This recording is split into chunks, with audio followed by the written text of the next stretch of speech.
get absolutely mauled by, Arsenal, the fans are not going to give him time. I would have preferred personally, I said to you, about the Heisman guy, I would have preferred him to be there alongside He's got sacked. someone like... Yeah, I know, and he got sacked as well, but I would like to see him stay there with someone like, maybe Tim Sherwood or Harry Redknapp, just to have that good feel-good factor. So us fans have got something a bit more exciting to happen.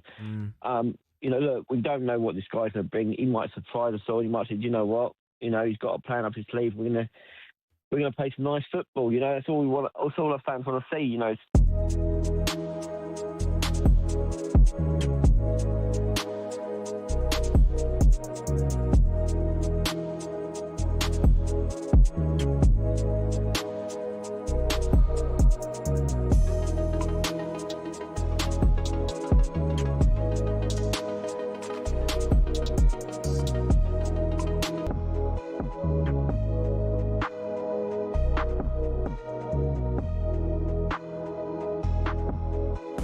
talkSPORT Sports Update powered by the Nissan Van range. Commercial vehicles built around your business. Search Nissan Vans or head to your local Nissan Van centre. With your headlines at 10:01, I'm Nick Ellaby. Good morning. UEFA are investigating claims of racial abuse at Benfica. How much evidence is there? Audio, video, what is there? Who heard what? Yeah. It's going to be really difficult for the officials. Real Madrid's Vinicius Jr. claims he was racially abused by Argentine winger Gianluca Prestiani from behind his shirt. It is still an allegation, but Jose Mourinho was later accused of justifying racism by saying Vinicius didn't celebrate his goal in a respectful way. Here's our European football expert Kev Hatchard. There is always this debate, this narrative. He brings it on himself. He dances. He celebrates too much. He provokes. There's never an excuse for this kind of thing. Never an excuse for racist abuse. Prestiani maintains he didn't say anything racist. More Champions League playoffs tonight. We've got Qarabag versus Newcastle on talkSPORT 2. The early kickoff is live from 5:45. Fulham's director of football Tony Khan's told talkSPORT he expects Marco Silva to still be in charge there next season. We're hearing Leicester are close to confirming Gary Rowett as their new manager, and in League One, Cardiff boss Brian Barry Murphy's told us any drop in standards and the players on the bench are ready. If we sense any complacency from any of the players who play, they won't play. That's what the players want. That's what they've, what we've demanded from day one. And I've seen no signs of it from any stage of the season whatsoever. League One leaders Cardiff smashed Wimbledon 4-1, put 12 points between them and third place Bolton. And Tiger Woods has appeared to confirm he's been asked to captain Team USA at next year's Ryder Cup. He's also refused to rule out appearing at this year's Masters despite a string of injuries. More at talksport.com. talkSPORT News. A government minister says Labour isn't scrapping its plan to raise the minimum wage for young people, and Essex police are looking into Jeffrey Epstein's private jets in and out of Stansted. More from the news team at past. talkSPORT weather with QuickFit. Today it's raining tyres in our centres, including top-notch brands like Pirelli. Visit your local centre or quickfit.com and book today. Across Scotland and northern England, mostly dry with spells of sunshine, outbreaks of rain across southern areas where it's windy with coastal gales and feeling cold.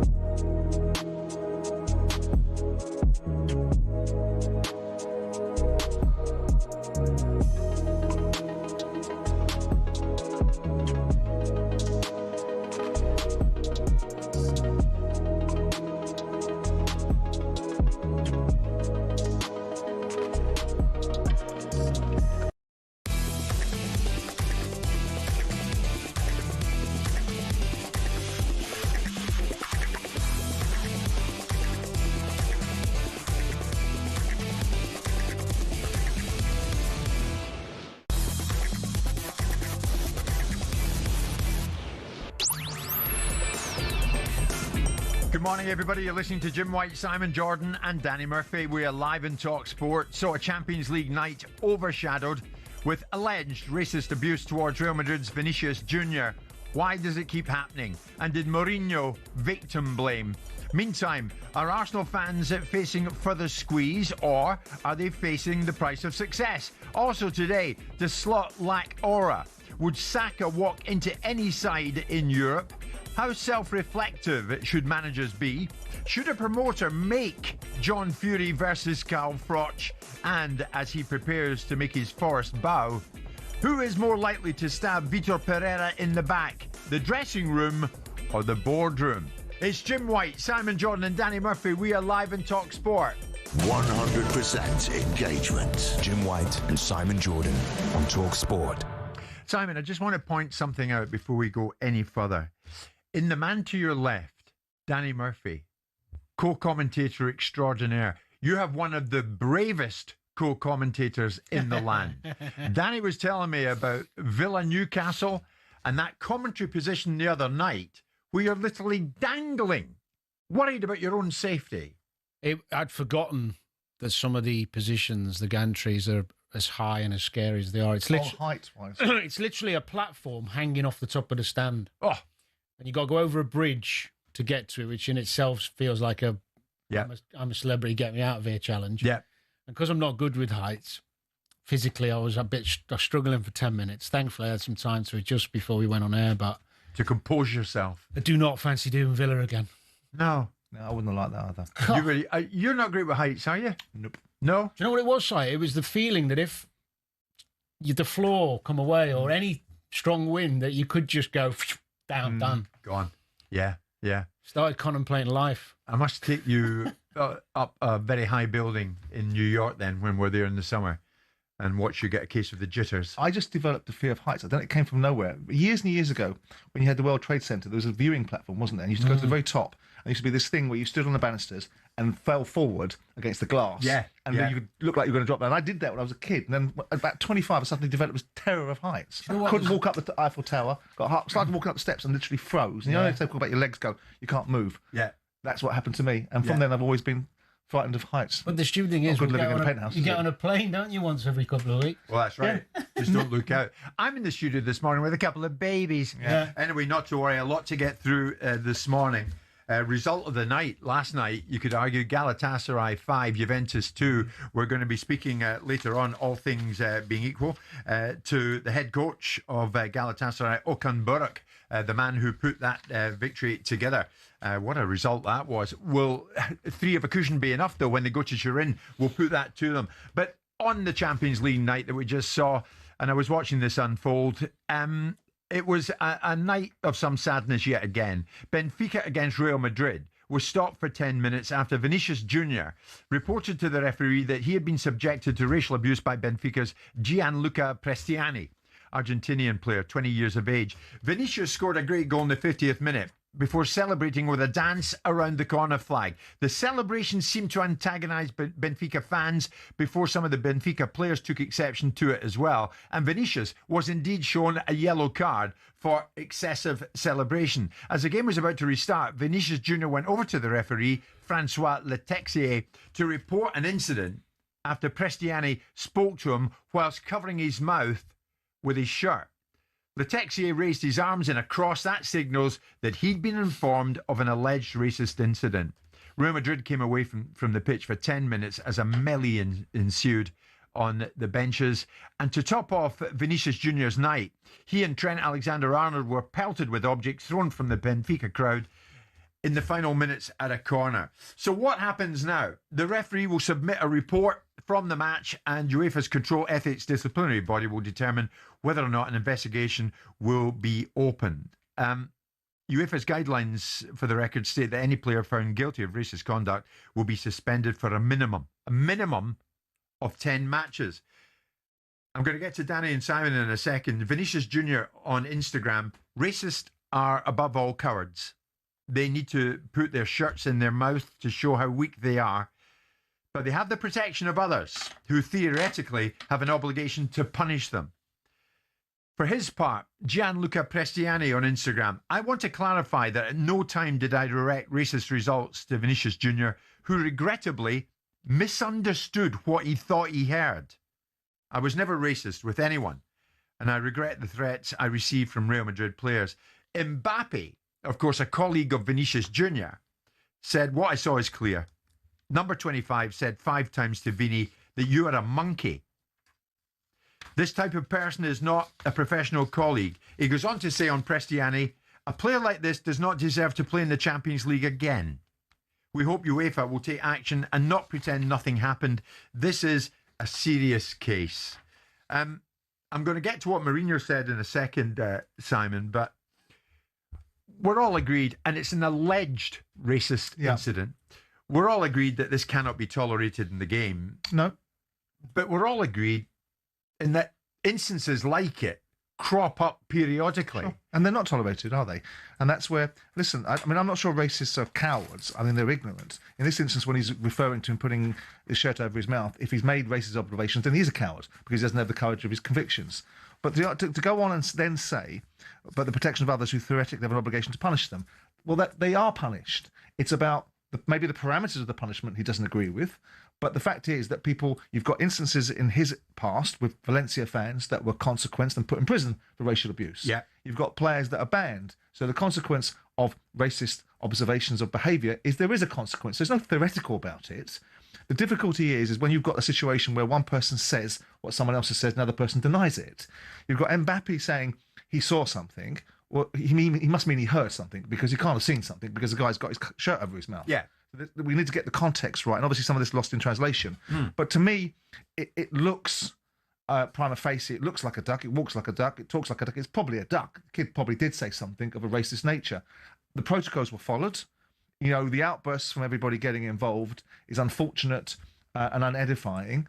And now we need to get into the balance of probabilities of how these things are adjudicated and the guidelines for what happens. And then it becomes about who's the arbiter of what a punishment looks like. A punishment of being banned from your professional occupation for 10 games, being branded a racist because of your behaviour, is not a small punishment. It might not be thrown in a prison cell for 6 months, and maybe that's where it will move to. Maybe players have to be governed by the same protocols as fans, depending upon what those fans did. You go with that, put in prison in Valencia. Tougher sentences for those who are found to be guilty of racist abuse. Yeah, I'd be fine with that. I think first and foremost, I've watched it as much as I could. Vinicius Junior's celebration was fine. That's what I thought. Did not deserve a yellow card. He did a little dance. They've started pelting him with stuff, and then he turned around and just did what I've done it a million times. It's not a yellow card. He did nothing wrong. The lad in question, and I agree with Simon, doesn't look good for him. Why you put a shirt over your mouth when you say something is pretty obvious. You see that a lot, which is fine. That's fine because you're kind of trying to stop people, but they can still see. But well, it's not fine, but the shirt is too obvious. What got me is a social media post he posted last night, because if I'm guilty, if I'm not guilty, yeah, I am standing on it. Absolutely right. And I am going to say, this is what I said. Yeah. Yes, I shouldn't have put the shirt, but what I said was derogatory. Let's say he said something else. Yeah. Come out and say it and own it. Be a big boy. Take the repercussions. Don't come out with some half-hearted nonsense. Yeah. That doesn't vindicate you. Right. Why would you do that? So when the other thing, let me just finish, Jim. The other thing I saw, Mbappe confronted him after he found out and was berating him. He didn't defend himself. Your natural instinct would be to say, no, that's not what I said. To remonstrate. Yeah. Nah, that wasn't me. Yeah. That's what I saw. Yes. Yeah.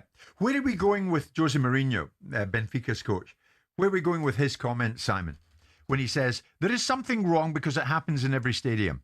A stadium where Vinicius plays, something happens. Always. He says it should be the crazy moment of the game, an amazing goal. Unfortunately, he was not just happy to score that astonishing goal. When you score a goal like that, you celebrate in a respectful way. I told Vinicius, when you score a goal like that, you just celebrate and walk back. When he was arguing about racism, I told him the biggest person in the history of this club, Eusebio, was black.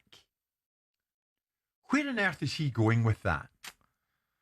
Not into very sensible spaces, I suspect. I mean, he will want to defend the reputation of the club, and we don't know the context of the conversation where Vinicius Junior is accusing the fan. Might have been saying this club is racist, the fans are racist, and he's giving some context of the fact where it can't possibly be. He's victim blaming, isn't he? There's an element of let's call it for what it is. It looks that way. It looks like he's saying that the architect of his own downfall was Vinicius Junior, and that's not going to have any truck with anybody.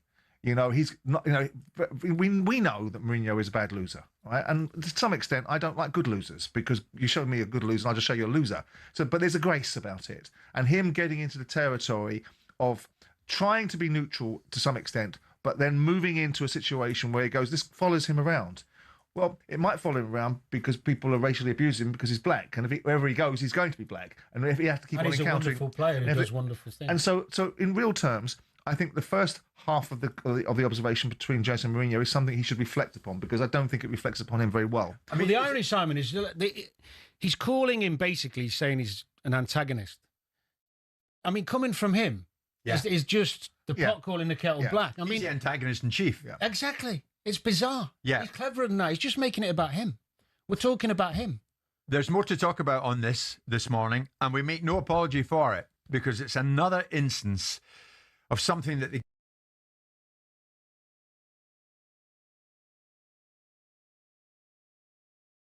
15.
Judge this as you see fit. And again, I'll explain it. A video circulating on social media has showed an Arsenal fan approach Arteta and his wife, who are sitting in the car in traffic. And he goes up to the driver's window with Arteta sitting there saying, I have a shirt.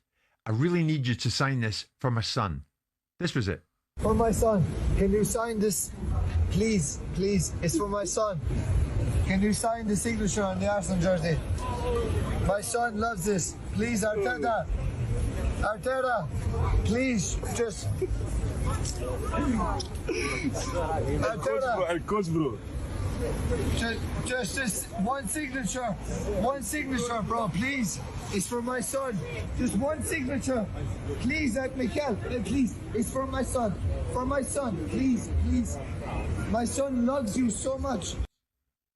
Well, that was that. And as far as we gather, he didn't get the shirt signed. And Mikel put the car in gear and off he went.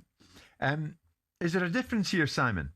The Chelsea players walking by the mascots, Mikel sitting in traffic in a public place, obviously, but deciding, no, I'm not going to get my window down. I'm not going to sign that.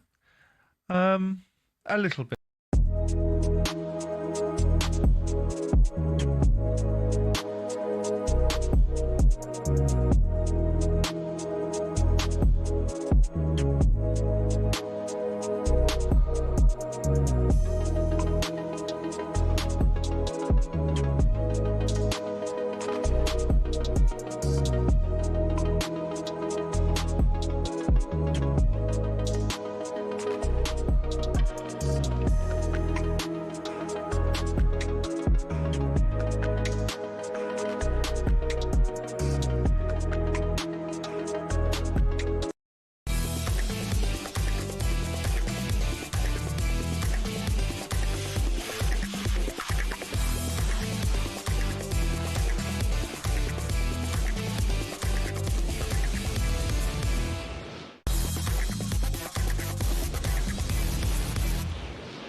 Good morning, everybody. Coming up to 20 past 10 this Wednesday morning, February the 18th. Jim White, Simon Jordan and Danny Murphy live on talkSPORT. We're talking about the game between Benfica in the Champions League and Real Madrid last night. A game that was won by single goal to nil by Benfica. They take that lead back to mid-flag. The fans of Benfica, the players of Benfica took exception to that. The game was about to restart. Vinicius went over to the referee to report an incident. that one of the Benfica players, Prestiani, Argentinian, had spoken to him, Vinicius Jr., with his shirt covering his mouth. And then Le Texier, the referee, immediately raised his arms in a cross, signalling that he'd been informed of an alleged racist incident. For Vinicius Jr. saying that this player, Prestiani, racially abused him. Vinicius Jr. says on Instagram, racists are above all cowards. They need to put their shirts in their mouths to show how weak they are. Prestiani said, I want to clarify here that at no time did I direct racist insults to Vinny Jr. But Mbappe, a colleague of Vinicius Jr., of course, says what I saw is very clear. Number 25 said 5 times to Vinny that you are a monkey. And on Prestiani, he said, a player like this does not deserve to play in the Champions League again. For more on this, let's get the reaction of the Vice Chairman and EDI leader at Charlton Athletic, Paul Elliot. Paul, good morning. Good morning, Jim. Good morning, everyone. Morning, Paul. Paul, thank you very much indeed for joining us. What did we witness here last night again in Lisbon? What did we witness? Well, racism is alive and kicking. Notwithstanding let's be honest with you, I think there's been great efforts. I mean, even I was reading this morning to the point that there had been supporters that had been imprisoned for abusing Vinicius Jr. I think they set a precedent back in 2023, 3 supporters from Valencia. So obviously, Spain, I've criticised personally the country for its lack of leadership in that area. Clearly, they're recognising that any abuse to any player is utterly reprehensible, repugnant and unacceptable. So what the player has done, Vinicius Jr., he's followed the right process. He's gone on whatever he's heard, has reported it to the referee. The referee then has signalled his intentions under the UEFA 3-step protocol, stopped the game, and obviously thereafter applied the appropriate action. Now, Jim, this is a really sort of subjective because obviously nobody knows what's been said. The player Prestiano knows what he said. And I think what disturbs him with that is he's actually talking into his shirt. Why? What's the purpose of that? What's the clarity? So I think that's a real consideration. So I think that ultimately, one's going to have to follow the process. The referee will have to submit their reports. And then obviously that will be decided accordingly by UEFA's the requisite committee within UEFA. Paul, we have protocols, awareness. We've had the criminal sentences you mentioned. What further action can be taken to make this stop, if indeed it did happen last night? Well, what can be done to make it stop? Yeah, I think what is football doing? Football is showing what I call zero tolerance. By imprisonment, you're sending a clear, strong message of leadership and zero tolerance. And I think, Jim, people have to understand, when we talk about racism and discrimination, it's not a football matter, it's a societal matter. It's society. But obviously it takes place in football, within the stadium of football. And we hope there's adequate protocols within place to counteract and nullify that. So I don't think, whilst you've got racism in society, it's always going to be prevalent in football. And I think UEFA has stepped up. They've stepped up, certainly have done that, no question about that. I'm very close to that. And I just think it's about now seeing through the process. The players, listen, back in my day, the players didn't want to report it, didn't know how. It'd be falling on deaf ears. People tell, shut up, be quiet, you just got to get on with the game. Vinicius Jr. is a brave man. He's a brave man and he's a role model for many, many, many players that don't have the courage or conviction to stand up and report it. Paul, he's doing the right thing. Here's Simon. Well, I mean, I pretty much agree with everything Paul just said. Paul, I wanted to ask you about the consequences. Because the one thing that you just said that UEFA stepped up, and I think absolutely right, football has a zero tolerance policy, and it consequences people for this kind of conduct. I think people putting their shirts over their mouths should almost move into the territory of not having plausible deniability, because that's what they're trying to claim, should automatically be assumed as guilty, right? Because that's I'm with you, Simon. And it's one thing putting your hand over your mouth when you're discussing tactics. It's another thing when you're talking to an opponent, right? That puts you into an almost instantaneous guilt associated position. Absolutely. So moving into the area of consequence is the consequences, put aside what's happening to the fans and their abuse, that's a societal issue to refer to, inside the game, is the consequences of a player racially abusing another player strong enough? If he gets a 10-game ban, what should be the consequence then? Yeah, I mean, at the end of the day, you have to turn and say, it's a criminal offence. Right. it's a criminal offence. And like anything else, if you said that on the street, Simon, and somebody went and you used inappropriate on the street, what would happen? You'd go through a judicial process, and then at the end of that, there would be a jury, independent judicator, and you could be subjected to a prison sentence in the same way that those fans were that got in prison for 8 months. If this were advanced into football, that the consequence for this behaviour it resulted in criminal prosecutions. What would be, do you think, the reaction from the authorities if this sentiment was now moved in that direction? What do you think the resistance or acquiescence would be? The authorities should welcome that and accept that, because what that does, players have to realise, just like we talk about human players, Simon, me and you as human beings and Jim and Danny, no one is above the law. Players aren't above the law. Players are human beings. So it's about establishing that within the framework of the law. These are the consequences. Now, if players know for inappropriate language, using that language, and I know we'll talk about, the balance of probability or beyond reasonable doubt, whatever test is used. If it's made clear beyond reasonable doubt that the consequences are that within the judicial system they have within their gift that they can put you in prison for that type of behaviour, the same way you can do it to sport, to society, to fans, to people in the street. Why should football not be exempt from that? Paul, to arrive at that, though, to arrive at a harsh punishment like the one you're describing, you would need to have, would you not, irrefutable evidence. And they don't have that here.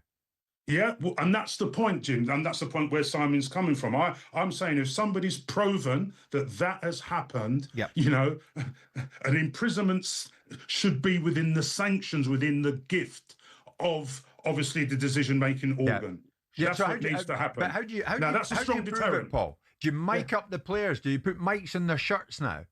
Well, Jim, listen, technology, look at the advancement of technology and the impact that it's having on the game now. We've got to use that wisely, judiciously and constructively for the betterment of football and society and communities. I think that's right.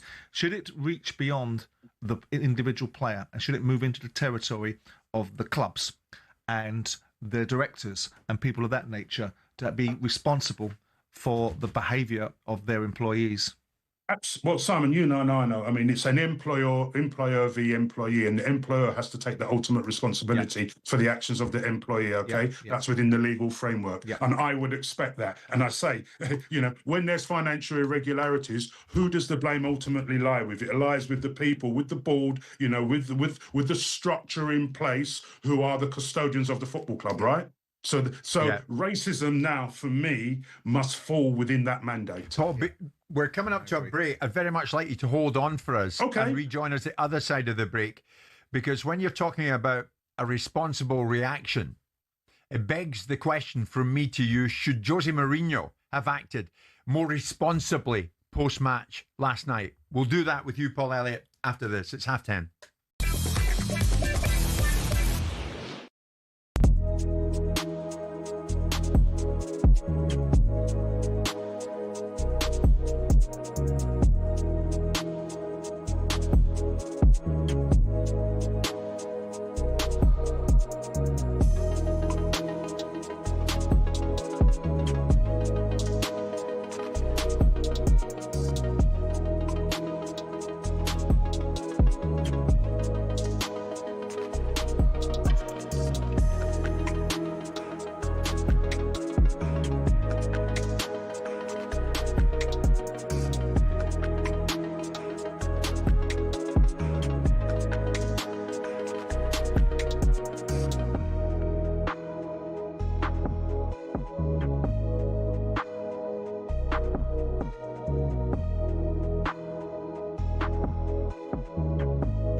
Before you leave us, Jason, here's a question. Can you separate Tyson from John? No, because John Fury won't allow you to. Yeah. Me personally, I'd like to, but John Fury won't allow it. Every time you try to, he's in there flipping tables and stuff like that. So, unfortunately, John Fury won't allow you to separate the two. You know that if you have one, you've got to have the other. Jason, thanks. That was a great call. Thank you for that. Tom's a Leeds United fan, no doubt a boxing fan as well. What are you making of all of this then, Tom? The Furies are back, but you know what comes back with it. Oh, yeah.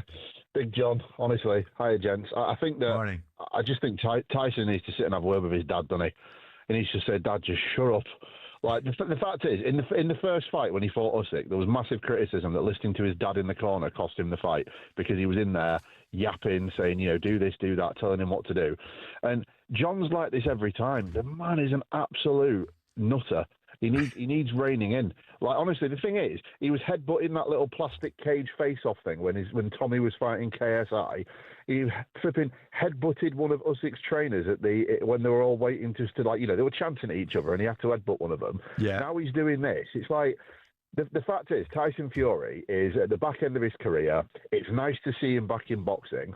I always said this, and I'm not like good at predicting stuff, not like you guys, but I always said as soon as he loses to Usyk, it'll be, there's a reason why. He's not big enough of a man to just say, look, he won.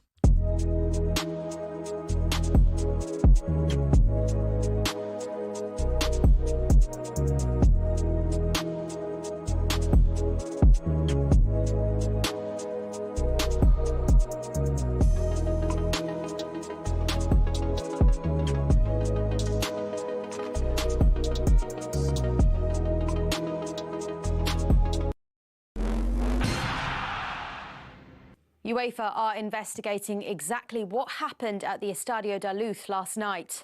Vinicius Junior is very unhappy with something that's happened out there. There's fingers pointing from Federico Valverde, and Vinicius Junior wants to walk off the field here. Ian Danter was watching Benfica Real Madrid. Vinicius Junior, booked for his goal celebration, claimed that Benfica's Argentine winger Gianluca Prestiani racially abused him. Jose Mourinho has now been accused of justifying the alleged abuse by saying that goals should be celebrated respectfully. Here's our European football expert Kev Hatchard on Vinicius. There is often an undercurrent. Well, he doesn't help himself. He antagonises people. He celebrates in a certain way.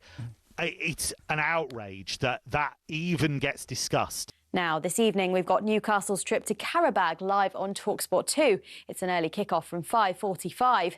Elsewhere, Barry Murphy's told us if any of his Cardiff players show complacency, they'll be out the team. A 4-1 dismantling of Wimbledon takes Cardiff 12 points clear of the playoffs at the top of League One.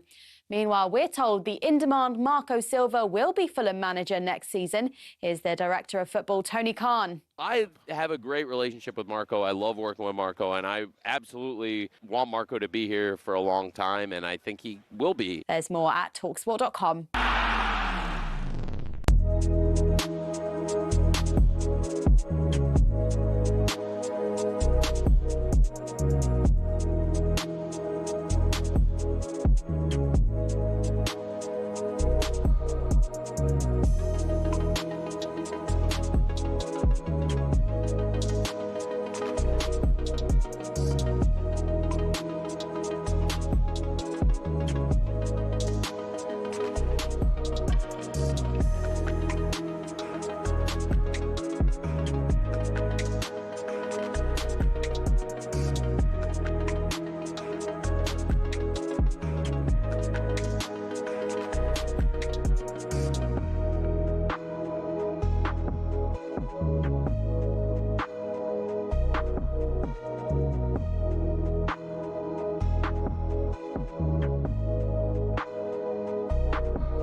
Big game tonight in the Premier League. Wolves up against Arsenal. Can Arsenal continue to plough on at the top? It's live on talkSPORT. Arsenal expected to go there to Molineux and win, of course, but we all know something like that is never that simple, is it? We are talking about that incident in that game last night in the Champions League. Benfica Real Madrid. Vinicius Junior scored, celebrated with a dance around the corner flag. The celebration seemed to antagonise fans and players of Benfica. They took exception to it. Vinicius was actually shown a yellow card for excessive celebration. Danny thinks that was not the right move by the referee. But just about to restart, the game was about to restart. Vinicius went over to the referee, Francois Letexier, to report an incident. Prestiani, the Argentinian who plays for Benfica, had put his shirt over his mouth and allegedly said something of a racist nature to Vinicius Jr. The game was stopped, and then thereafter everybody had their say on what is alleged to have taken place. And I mean everyone has had their say. Vinicius Jr., racists are, above all, cowards. Prestiani himself says, I want to clarify that at no time did I direct racist insults to Vinicius Jr. Mbappe says on Prestiani, a player like this does not deserve to play in the Champions League again. Real Madrid's head coach, Alvaro Arbeloa, said everyone can see what happened with Prestiani hiding his mouth. We need to fight against racism. We have to support Vinny. We have to fight against this type of attitude. We talked with him. He wanted to play. He wanted to continue on the field and fight until the end. And that, of course, is exactly what he did. What about Jose Mourinho, Benfica's head coach, post-match? There is something wrong because it happens in every stadium. A stadium where Vinicius plays, something happens. He says, unfortunately, he wasn't just happy to score that astonishing goal. When you score a goal like that, you celebrate in a respectful way. I told him, when you score a goal like that, you just celebrate. Walk back. When he was arguing about racism, I told him the biggest person in the history of Benfica was Eusebio, who was black. The last thing this club is racist. We were joined before the break, and we're being joined again by Vice Chairman and EDI leader at Charlton Athletic, Paul Elliot. We know Paul very well, of course. I've known Paul for about 30 years. Paul, what do you make of Mourinho's comments? I think he was really trying to deflect against the reality, the seriousness and the magnitude of what actually happened, and he was trying to dilute it. I think Mourinho himself, I mean, he's... I remember games when he's been rather exuberant in his own celebrations. So why should Vinicius Jr. not have that right to do the same? I mean, at the end of the day, the player scored a wonderful goal. He's celebrating that. Let's be quite candid here. Everybody's got their views about VAR, but one thing it does emphatically is taking the euphoria out of scoring a goal. So Vinicius Jr. with a wonderful finish like that, he had every right to enjoy that. And okay, he got a yellow card. People can argue whether that was wrong or not wrong. I don't think it's really about that. It's about the behaviour thereafter, and it's about the alleged level of allegations that's underpinning the racism. And actually to say, yes, we're not saying Benfica is a club of racists. They're not. But ultimately, you have a player that there's been very, very serious allegations made against, to participate in that level of behaviour, which is utterly unacceptable. Can I ask you, you're at Charlton Athletic at the moment, a great London club. Yeah. How would you deal with an incident like this if one of your players on the field of play had been accused of racially abusing a member of the opposition? What would happen after that?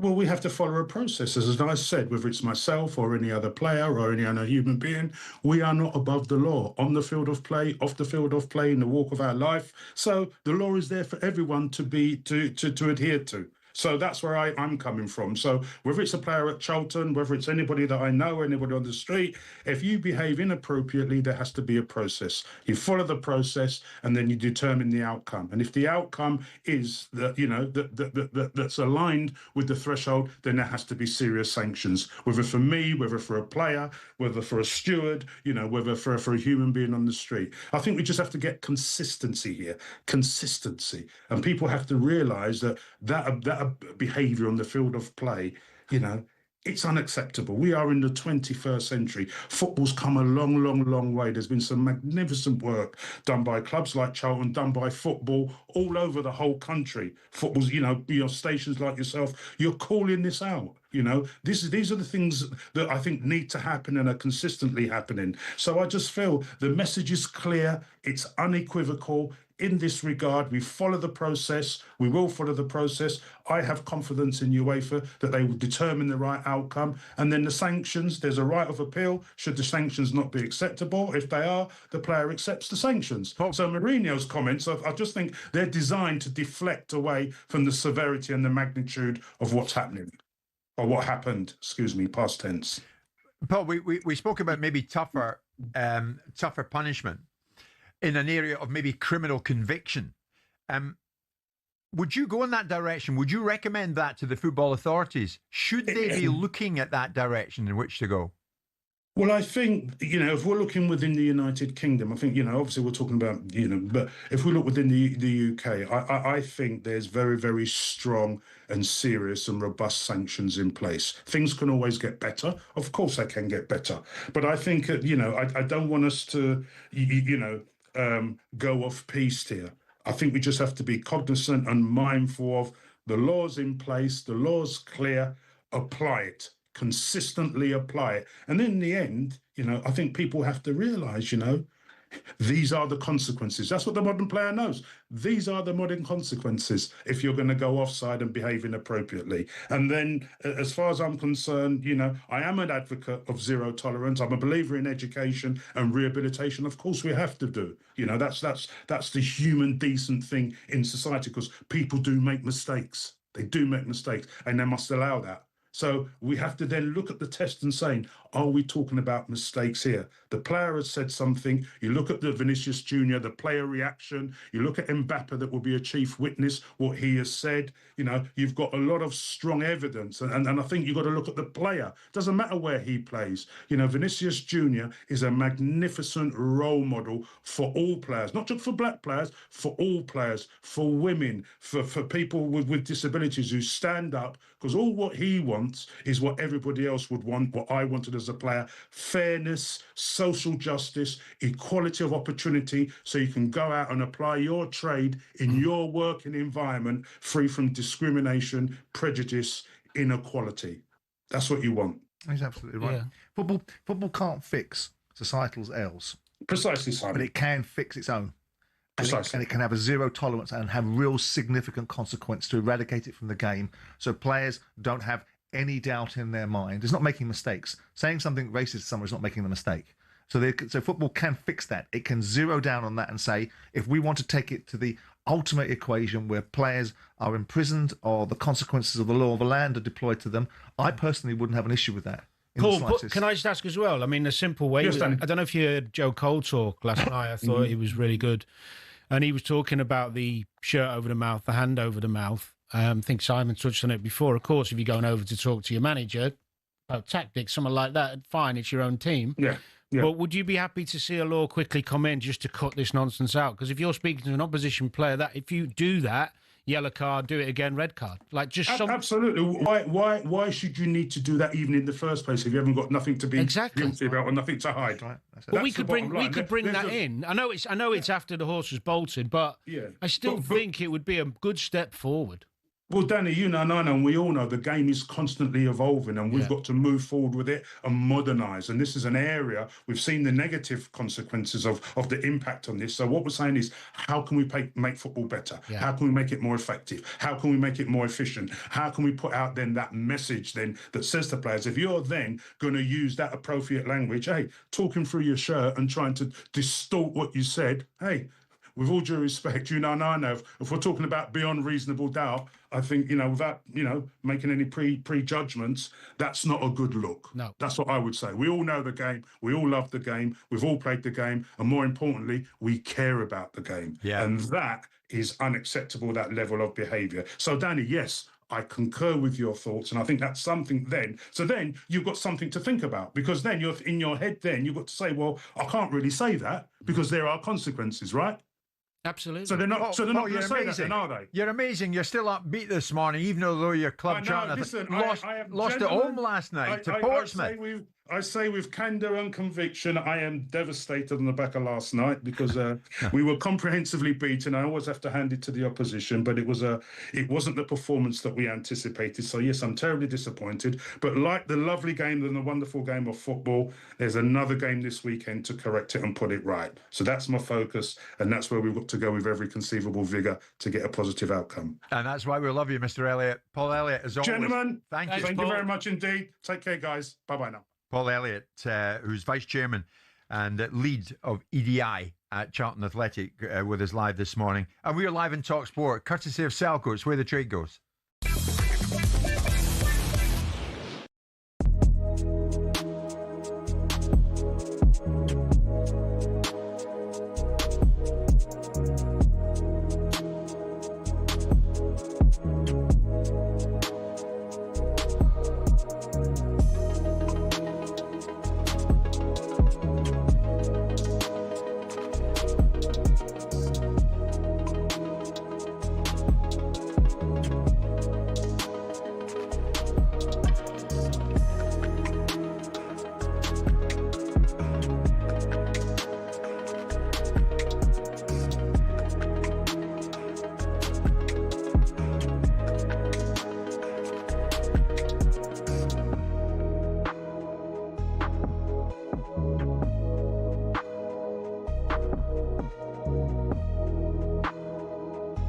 The kid in the playground, so-and-so come up and said hello to me, he patted me in the head.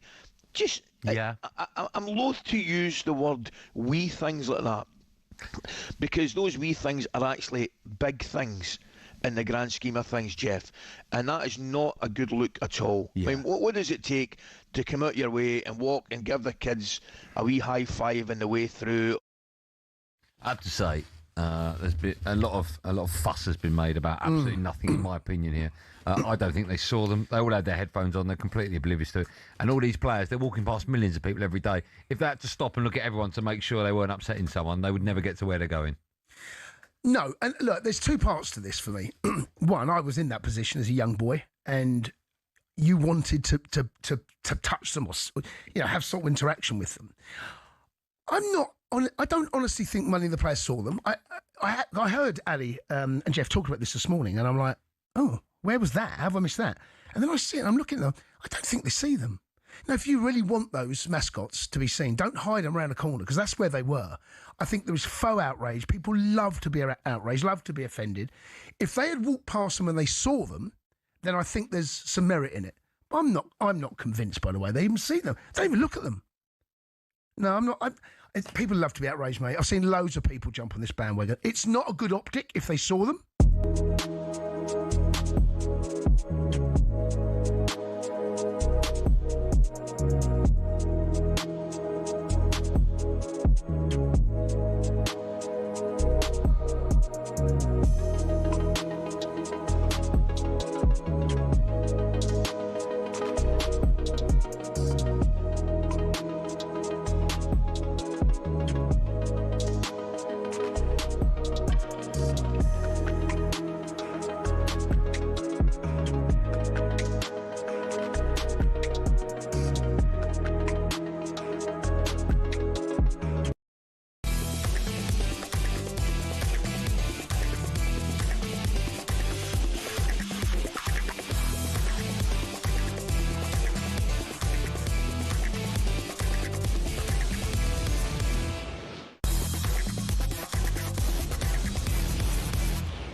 Everybody, Wednesday morning, Jim White, Simon Jordan and Danny Murphy live in talkSPORT. Big night for Arsenal and their fans, because Arsenal go to Wolves tonight. It's live in talkSPORT. They win there. They're 4 points clear at the top at the moment. Obviously, the lead will go to 7 over Manchester City. So it's a big night. But here's the thing. Arsenal fans have accused their club of acting like FIFA by squeezing more money from fans with the introduction of a new top-tier ticket category. Now, Mr. Former Owner, I'm coming your way in a second. The club have announced that any potential Champions League quarter-final and semi-final next season will be classed as a category A+ match. Yep. So the tickets will cost between 90 and 168 quid, making them the most expensive general admission price in English football. Arsenal will also classify 2 Premier League matches as a new B+ category. What does that mean? It means they'll now have 5 rather than 3 pricing bands. In addition, Arsenal will raise season ticket prices by 3.9%. It's as good as 4%, isn't it? Next season, which is estimated to generate an extra £6 million in income. Oh, that's what it's all about, is it, Simon? It generates more money in income, which is great for the club. But the fans have to fork out for it. Where does it go? Where does the money go? It goes on spending £250 million a season. It was difficult to work out the numbers on that because they've got 40,000 season ticket holders. Quite how they would get another 6 million out of 40,000 season ticket holders going up by 4% doesn't equate. But their packages are, they've got a 19-game package, they've got a 23-game package. If Arsenal get to the semi-finals and quarter-finals of the Champions League, and it's not included in the season ticket prices, and because that's what they do, they bundle them, don't they? You've got the group stages bundled, the Champions League group stages or the Europa League are bundled inside the season ticket price if you buy it, right? Why aren't they allowed to charge something for it? They've got 100,000 person waiting list for season tickets. Okay. They've got an embarrassment of riches. Is that what it stands out at the moment? 100,000 people on the waiting list for the allocation of season tickets. They've got, my understanding is they've got 40,000 season tickets. They've got a 60,000 capacity. They allocate 60% or just over to season tickets, and the rest is casual gates and away fans. That's how they monetize themselves. They bring in 154 million quid a year, which is a fortune in ticket revenues. So the fact they're raising their season tickets by 4% doesn't equate to 6 million, but that's a different discussion. So what are we talking about? Are Arsenal fans facing a squeeze here, or are they facing the price of success? Both. Isn't it just capitalism? Did Danny Murphy say that? No, the man it sitting is, beside isn't it? Simon Jordan. Well, is it profiteering? Is it profiteering? Is it profiteering? Is the question? If someone's willing to pay it, and there's an audience for it, and it's not. It's Where's the it's cash sad. going? Where's the cash going? I know where it's going, but what it does is it takes away the opportunity for the more working class fans to go and watch. But where are we going with it? That's what it does. Where are we going with the it? The A plus match. Where are you going with in it? 2 or 3 years, it's going to be the A plus match. That's going to cost you. Where are you going with it? You're going with it. You've got a supply being exceeded by demand. That's where you're going with it. And if the economics change and demand is exceeded by supply, then you'll have different parameters. But Arsenal have an embarrassment of riches in terms of people that will come and watch their football matches that are oversubscribed by 3 to 1 as far as season tickets are concerned. I suppose it doesn't make it right, though, does it? No, but again, if we're talking about the greed, if we want to make it about utility companies, where does it go? It goes towards the shareholders. Where's the money going? Yeah. Where does the money go? How profitable is Arsenal as a football club? Are Arsenal raking it in, coining it, making tens and tens of millions a year? Or are they, in fact, not making huge amounts of money and it's been redirected in huge pay rises for the star players? Like Well, you could argue that much of it is going to go in the direction of one Bukayo Saka, because there's he your signed answer. a new 5-year contract with Arsenal until 2031. The new deal is set to make him the club's highest paid player, in excess of £300,000 a week. That's one thing, Danny. This is another. Is he world class? And if he's not world class, how far from world class is Bukayo Saka? He's a brilliant footballer. It depends on your interpretation of world class. It's been going on, that argument, for a long time. Well, isn't it the version that you get into any team? More or less. Yeah. But also off the back of what Simon's saying, does he walk into any team in Europe? No. You get in a lot of teams at his best. He's a super talent. But world class to me is elite level players who've been in the big moments and got the teams over the line. So like Mbappe? Yeah, like Champions Leagues, finals, semi-finals, league title, winning league titles. All that stuff comes with being world class. Now, you could argue Harry Kane didn't win titles. Is he a world-class centre-forward? Yes, because his numbers are phenomenal. So it's not just about what you win, but... He's a game-changer, though, isn't he? He's changed many games with his ability, and he's strong and he's quick and he scores and makes goals. He's having a poor spell, and he's probably their best player.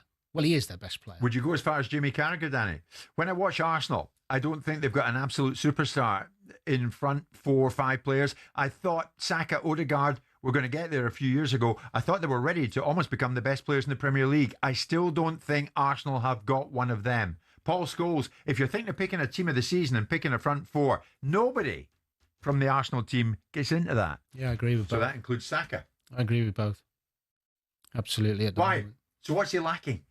It's not what he's lacking. It's just his form. He's had an injury. He's not hit the numbers he can. His best season was 20 goals, I think.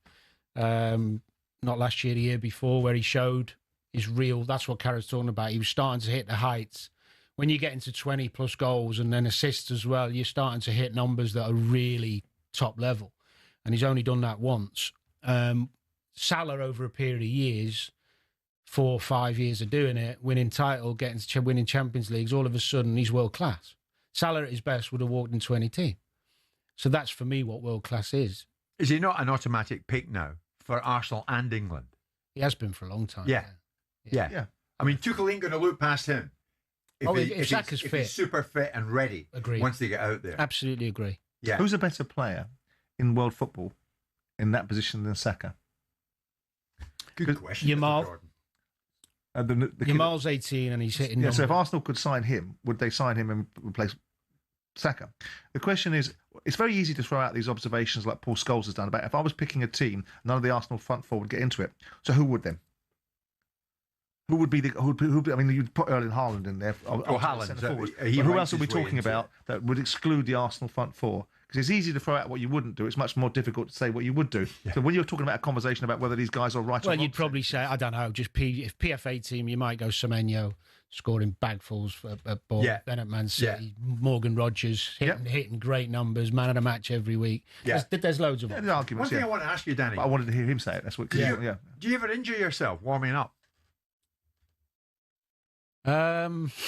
Look at me, Danny. I don't know. I can't. No. I would take that as probably not.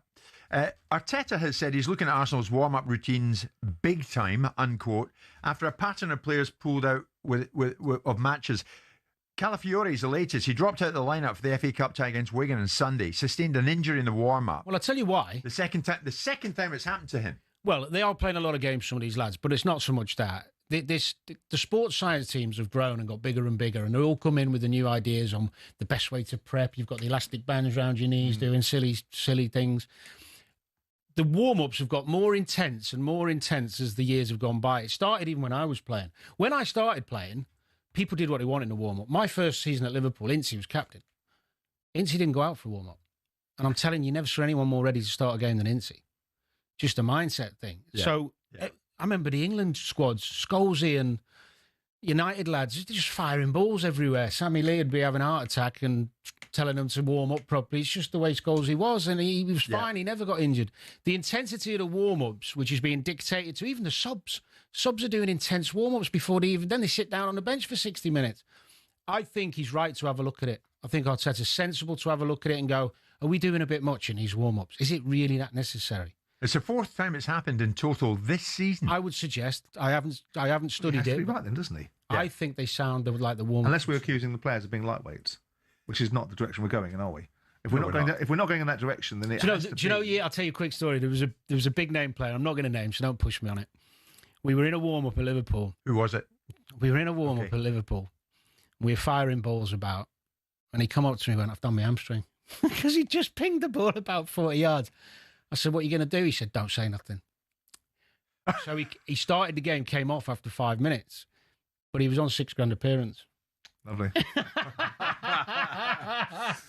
And if he's listening, he'll know who it is as well. Yeah. How important is this game tonight, Danny, from Arsenal's perspective? They go there.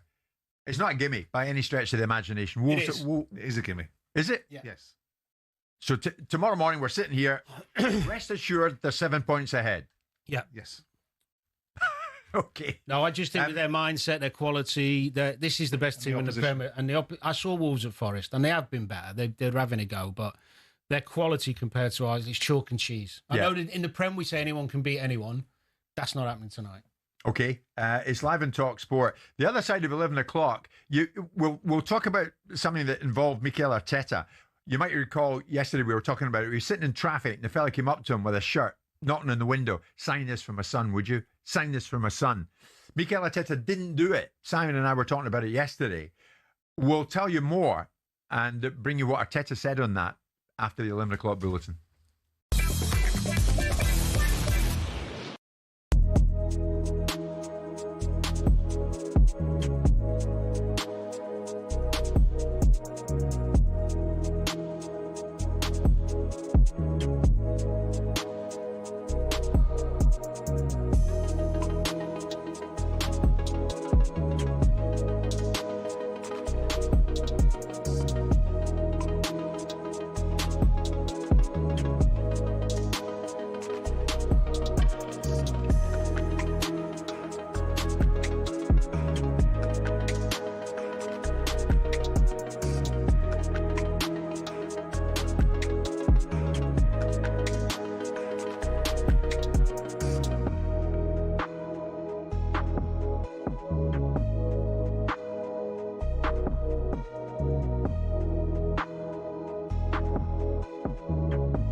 Listen, I just think you need to put more respect on Virgil van Dijk. I'm not being a Liverpool fan. I'm saying as a player, when I watch, when my eyes see things, my eyes see defenders, you need to respect Virgil van Dijk. If you look at both of the games, you tell me what's better.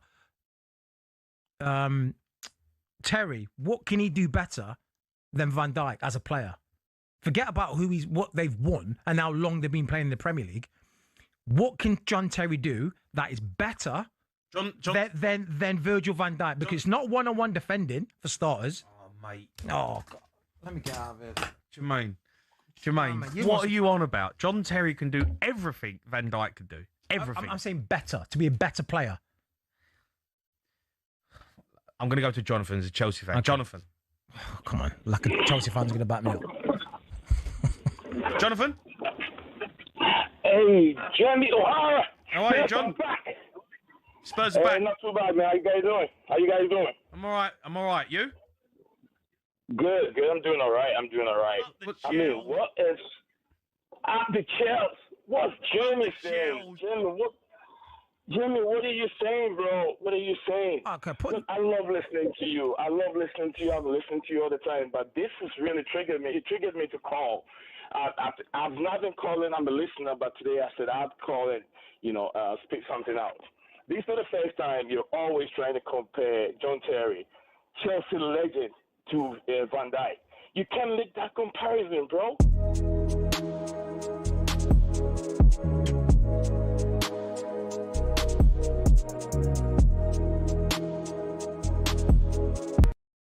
talkSPORT Sports Update, powered by the Nissan Van range. Commercial vehicles that go the distance for your business. Search Nissan Vans or head to your local Nissan Van centre. With your headlines at 11:01, I'm Nick Ellaby. Good morning. UEFA is investigating allegations of racism from Real Madrid forward Vinicius Jr. at Benfica, while Jose Mourinho is being accused of justifying racism by saying Vinicius should have celebrated his goal in a respectful way. Rio Ferdinand can't believe what he's watching. Celebrations are part of the game. Celebrations, if the authorities think that they're going to start you saying you can't do this and you're going to get a yellow card for this, he's even getting booked for celebrating. Posting on Instagram, Rio's calling for harsher punishments for players if they're guilty of racism. Simon Jordan says a potential 10-game ban is no small matter. It might not be thrown in a prison cell for 6 months, and maybe that's where it will move to. Maybe players have to be governed by the same protocols as fans. Benfica's Gianluca Prestiani claims he did not racially abuse Vinicius. This evening we've got Newcastle's trip to Karabag. That's live on talkSPORT 2. It's an early kick-off from 5:45. We're told Leicester are close to confirming Gary Rowett as their new manager. Meanwhile, Tiger Woods has confirmed he's considering captaining Team USA at next year's Ryder Cup. Trying to figure out if I can actually do our team USA and our players and everyone that's going to be involved in the Ryder Cup, if I can do it justice with my time. 50-year-old Woods has also refused to rule out appearing in this year's Masters despite a string of injuries. And in racing, Constitution Hill will make his eagerly awaited debut on the flat this Friday at Southwell. He'll be ridden by Oisin Murphy. The 12-furlong SBK Road to Cheltenham Novice Stakes will be worth 40 grand. More at talksport.com. talkSPORT News. The Chancellor says she's determined to get youth unemployment down, and the US has given official backing for the UK to return the Chagos Islands to Mauritius. More from the news team at past. talkSPORT weather with QuickFit. Whatever the winter weather, Bridgestone Turanza All-Season 6 tyres. Guaranteed for 25,000 miles. Book today at quickfit.com. Conditions apply. Across Scotland and northern England, mostly dry with spells of sunshine. Outbreaks of rain across southern areas where it's windy with coastal gales. Feeling cold.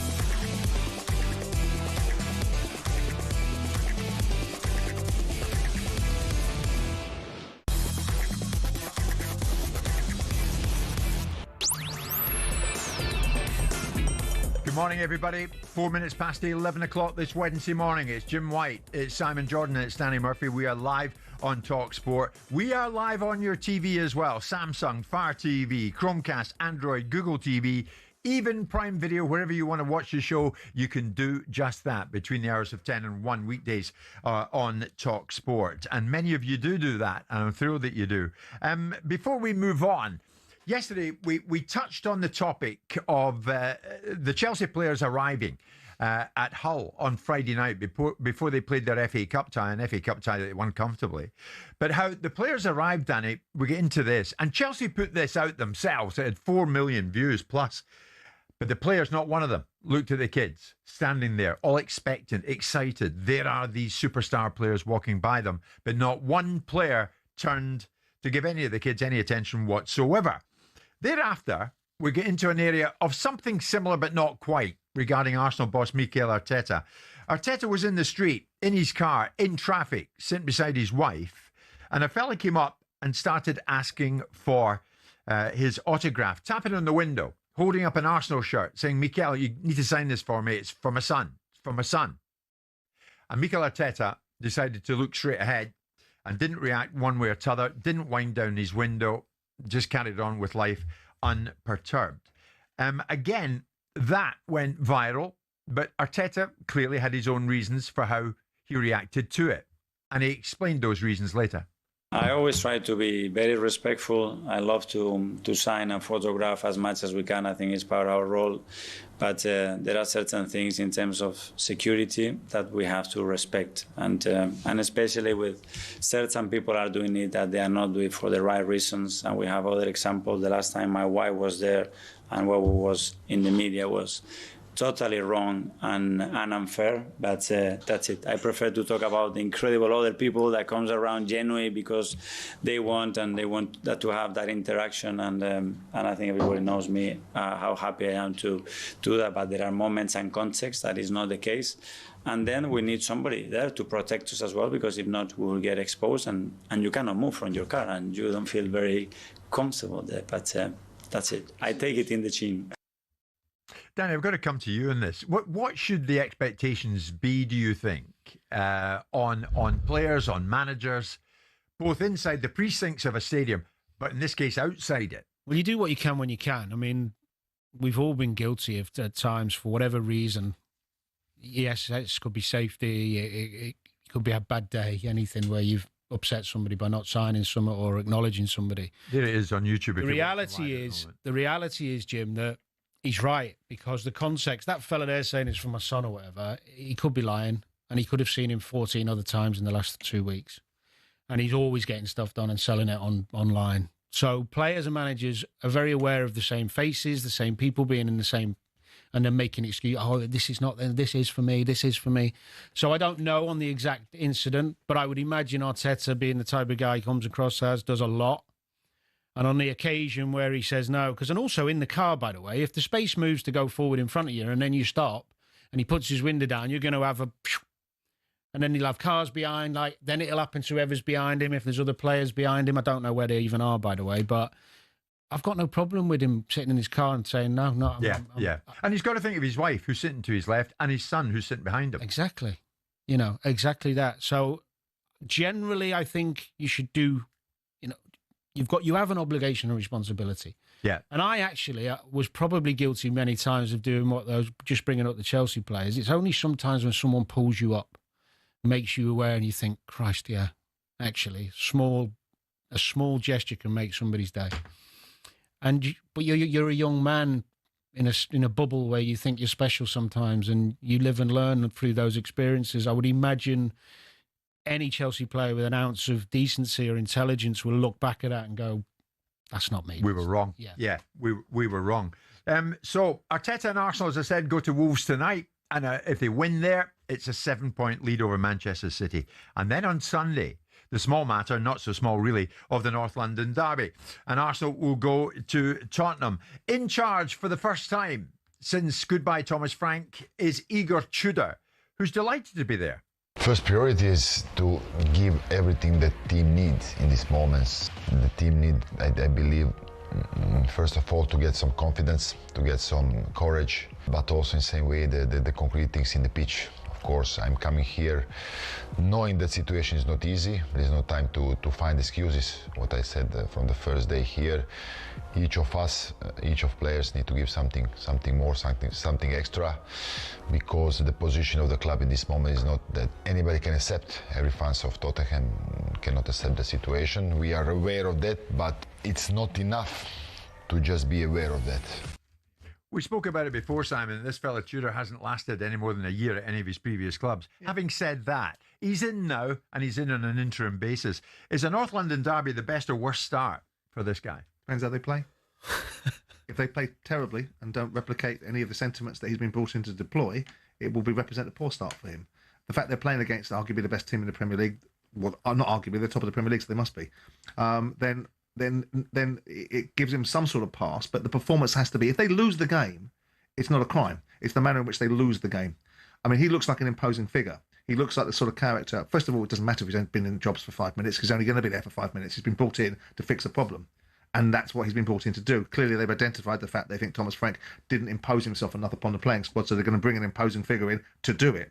And he's going to have, and I don't think he's going to miss. I think he's going to put certain players in their mind, in their place, and concentrate their minds. And they won't be captains of the club coming in late, like they did with Thomas Frank and all that sort of stuff. Yeah. We'll see how they respond. Yeah, because the players aren't just going to go, oh, okay then. Right, they're going to try their luck like players do. We'll see how bold he is, how strong he is. But playing against Arsenal, if they put in a performance and make Arsenal win the game, really take Arsenal to the wire and make them win the game, Tottenham fans are not going to have a problem with it. The ownership's not going to have a problem with it. The football fraternity probably won't have a problem with it. If they roll over and lay down and it's more of the same, then people are going to say, what was the purpose of this change then? Yeah, I think it's a good game for him and the players, because you're not expected to win. Not a free hit though, is it? No. But Simon's right. He looks imposing, doesn't he? Yeah, but words and how you look last 5 minutes with players. It's got to have some. To a point, but I mean, ultimately, he does look like an imposing figure. If he carries that imposing nature into the manner in which he communicates with the players, it will liven them. Yeah, and I think he'd be silly to go in there with an iron fist. I think he'll embrace the players first and then be like, look, this is what I want us to do. And I think after what Tottenham fans have seen, there's only one way for him to go. He's not going to go in and be tactical and pragmatic. They're going to go, vroom. Yeah. They've got to, because that's what the fans... That conversation will have been had. So what you will see, I'd be absolutely gobsmacked if you don't see in the first 30 minutes of that game, Tottenham squeezing and pressing every inch of that pitch. Now, the question then is, will Arsenal be good enough to play through it? The answer is probably yes. But don't let them off the hook. And if you go out on your shield and you lose 2-1 or 2-0, 1-0, and they play really well, Arsenal... Yeah. It'll be all right, and the fans will go, do you know what, that was better. See, conversely, how toxic might it get? Because it was pretty darn toxic of late with Thomas Frank there. So say, worst case scenario from a Tottenham point of view, they're 2 or 3 down at half time. Where's the Tottenham fans need a central position for their toxicity, right? Previously, it was Daniel Levy, right? So Ange Postecoglou was excluded from it. The players were excluded from it. It was all about Levy. In the last 3 months, it's all about Thomas Frank. So where's the toxicity going to go now? Well, I said, I don't know what show I did, but I was saying the best thing about a managerial change when a club is in disarray and they don't like the manager is the next home game, the fans are all with the players. Irrelevant of who's in the... They're with the players. Yes. Irrelevant because there's a relief. Yeah. And there's morally reprehensible about that, isn't it? There is, but you know what? Do you know why it is? It's because the fans think they've won. And now we can get behind the players because he's gone. Yeah. And what it does as a footballer, temporarily... It gives you a little bit of freedom, and you don't feel like every negative pass you make or every time you give the ball away, they're going to be on you, as long as you run around and try and win it back. So you're going to see an energy in the Tottenham Stadium that hasn't been there for quite some time. Yeah. This is what happens in football, Simon, isn't it? In comes Igor Tudor. 3 of Thomas Frank's backroom staff leave the building, including John Heitinga, who was only appointed 32 days ago. He'd signed a 2.5-year deal with Spurs in January. Well, more fool them. Well, it depends what exit clauses they have. If they've got to pay them the full 2.5 years, then it's a problem for them in terms of what a waste of money. I suspect they probably haven't. They've probably got some sort of mitigation in there.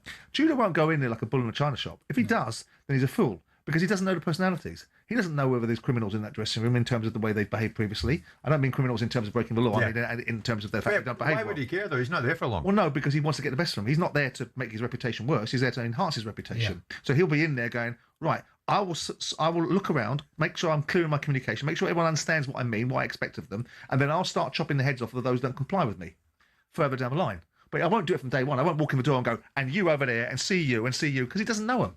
And what's the point of that? Yeah. He'll be trying to bring them on side, make sure that they're clear in their understanding of what he's saying and what he expects of them. Yeah. And then when they don't comply with that, that's when you'll see him become heavy-handed. But that'll be further down the line. Okay. The Russian flag is set to fly on the sporting stage again. Anyone got a problem with that? We'll look at that next.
Haji, morning to you. Congratulations. Well done, Haji. Morning. How are you guys? Yeah, Very well, we're really thank you. good, but you must be absolutely over the moon. I mean, how big a... We'll talk about the hat-trick in a moment, but how big a win for Coventry was that? Super important. First versus second, top of the table clash. It was important to see who could come out on the end, and I'm happy we were able to take 3 points home. Haji, what about the start of the game? I mean, you're unlucky yourself. Good header downwards, hit the post, go back. I mean, the boys looked really fired up, as you would expect, for a game of that importance. Yeah, 100%. We were prepared well throughout the week in training. We knew exactly what we wanted to do, so we just came to the stadium and tried to execute. Yeah. Well, as a team, you executed, and you personally executed brilliantly as well. How many hat-tricks in your career? 3. I 3. think. Is that the most important of them? Yeah. So far, yeah. I love that. So far. I know. I was going to say, you wouldn't have heard just before you came on, Haji, I mentioned the fact, terrific result. I wouldn't say it was a must-win game, but with Borough on a great run and yourselves maybe slipping ever so slightly, it was certainly a very important game. But no time to rest. West Brom away, Sheffield United away. It is one tough league, mate. Yeah, definitely. Games come thick and fast. And like you said, it is just 3 points at the end of the day. It wasn't 100% must win, but...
It was a big night in the Champions League last night. As I mentioned earlier, one of the results of the night, Galatasaray beating Juventus by 5-2. Their head coach is going to join us probably about an hour from now. Should be interesting to hear from him.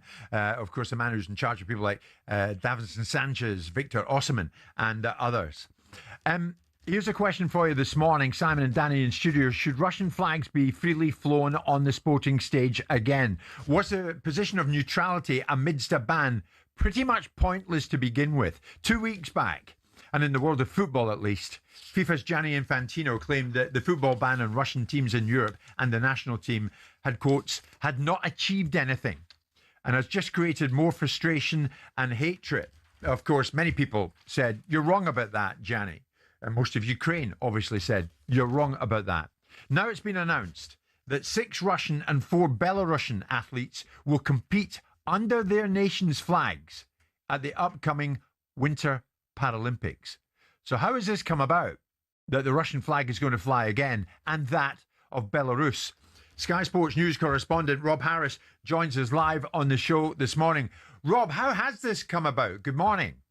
Good morning. Well, it was in September that the International Paralympic Committee's assembly unexpectedly decided to lift the ban on Russia and their war ally, Belarus. But it took until November till I did an interview with the boss of the Paralympics, Andrew Parsons, to find out why. And he told me it was because there was less evidence that Russian athletes were using sport to promote the war. And he said they'd never been banned just for the war itself, but for things like social media expressions in support of the war. And he also told me that actually they're hearing very strongly from their members, well, why only Russia and Belarus? There are other conflicts around the world, but only they've been suspended. So this inconsistency is something that had increasingly been troubling the Paralympics. And I think we've seen it across football as well. While there was a lot of pressure, particularly at the start of the war in 2022 from European nations, in many parts of the world, they've sort of just gone along with it. There haven't been enthusiastic supporters of bans from the World Cups, Olympics and Paralympics. I see. I mean, it's going to mark the first time a Russian flag has been flown at the Paralympic Games since Sochi in 2014. It's a highly significant moment if we see this flag flying again, isn't it? Well, it marks Russia's isolation starting to end from sport.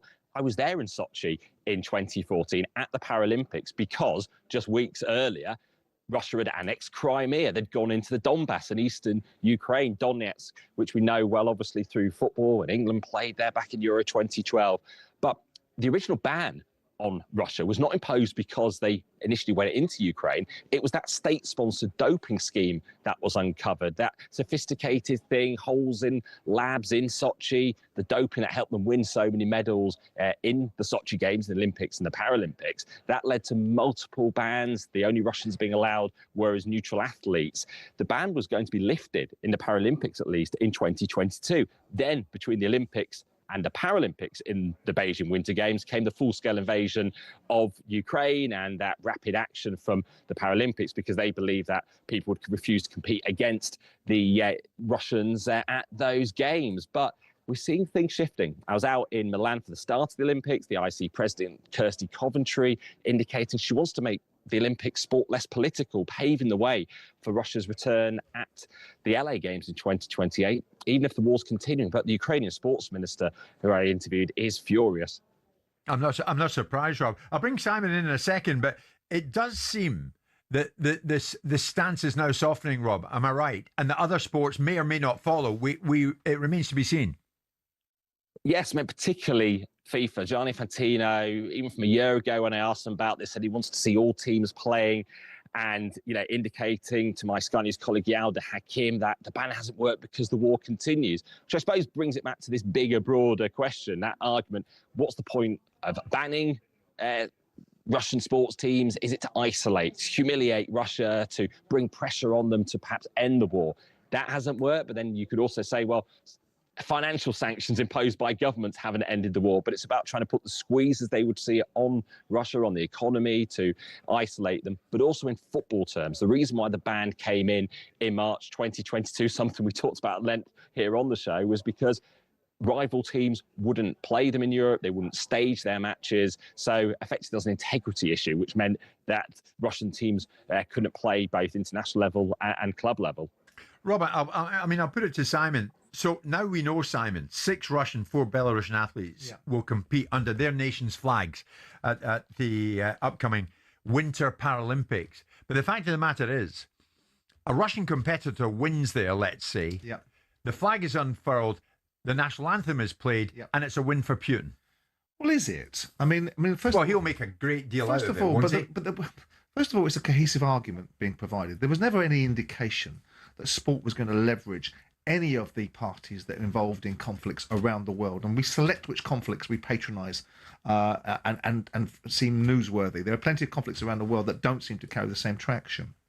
The argument that sport corrects this outcome and that propaganda is part of the opportunity. This is not 1930s, where there's a method of communication. The world is very visible and transparent. Social media and the manner in which media now communicates enables or disables propaganda in the way that it didn't in the 1930s, because the argument has always been what happened in Munich in 1938 or 1936, wasn't it, and how it was utilised for the propaganda machine of the Nazis. That's because the world was fed communications without having any ability to be able to distinguish or to delineate or to have control over some aspects of it. And it's changed now. We've got a very broad world. So the fact that the media constantly concocts this idea that sports can be used as a propaganda machine to verbalise people's acceptance or give a tacit win to Putin, Putin has been universally vilified. So there's no win for him by the nature of a Russian athlete standing on a plinth and the Russian flag being waved. It'll be greeted, I suspect, by universal derision and vilification. Well, let's get more on that, Rob, because Ukrainian boxer Vladimir Klitschko was asked on Times Radio in this very building this morning for his view on the Russian and Belarusian athletes competing under their own flag at the Paralympics. I think it's not acceptable. I think that sanctions must continue to be hard on Russia and Belarus. Athletes are part of it because they're part of propaganda. By the time they're going to come back home, they will definitely work into the hands of propaganda and both regimes, of Belarusian and Russian. So I think it's a big mistake to let athletes compete, even under neutral flag. It's not going to help. It's just, as I said, will put more oil in the fire to actually try to completely delete from the map a country as Ukraine and Ukrainians as a nation. That's what their propaganda has been working on in the past years, since 2014, and that's what they're doing. So I think it's a gigantic mistake to let athletes compete. We probably expect Klitschko to say that, Rob, but he articulated himself very well. He says it's not going to help.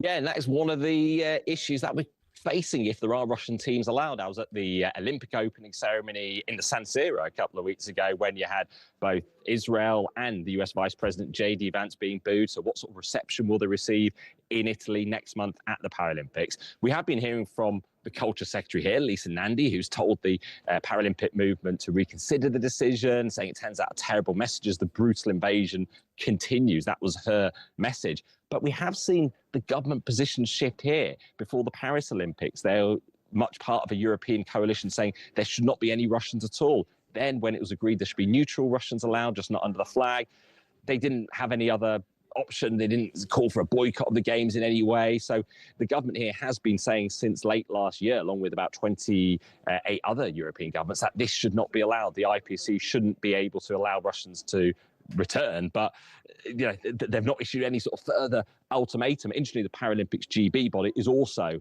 opposed to Russia's return, but it's the problematic situation with sport becoming so political and how you maintain consistencies across decisions. Again, look at Wimbledon. Russians were banned initially from competing at Wimbledon at the start of the full-scale invasion. Then when it was discovered the fans would be so significant for tennis bodies here, the government had to relent and drop their opposition to it. So we have had Russians competing at Wimbledon in recent years. Sky News sports correspondent Rob Harris, always great to have you on this show. Thank you so much, Rob. If there was political capital in this for the government, they'd take it. Don't worry about that.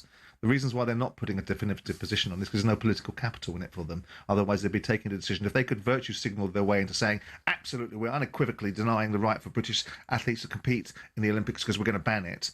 If they felt there was political truck in that, they'd do it. So they don't do it. That's why you don't want politicians anywhere near sport, because they're not motivated by the outcomes that are best for sport. They're motivated for the best outcomes for themselves. Okay. The challenge is sport gets leveraged all the time for opportunities, and the arguments being advanced about Russian players. I mean, I remember talking to Victoria Azarenka, who was Belarusian.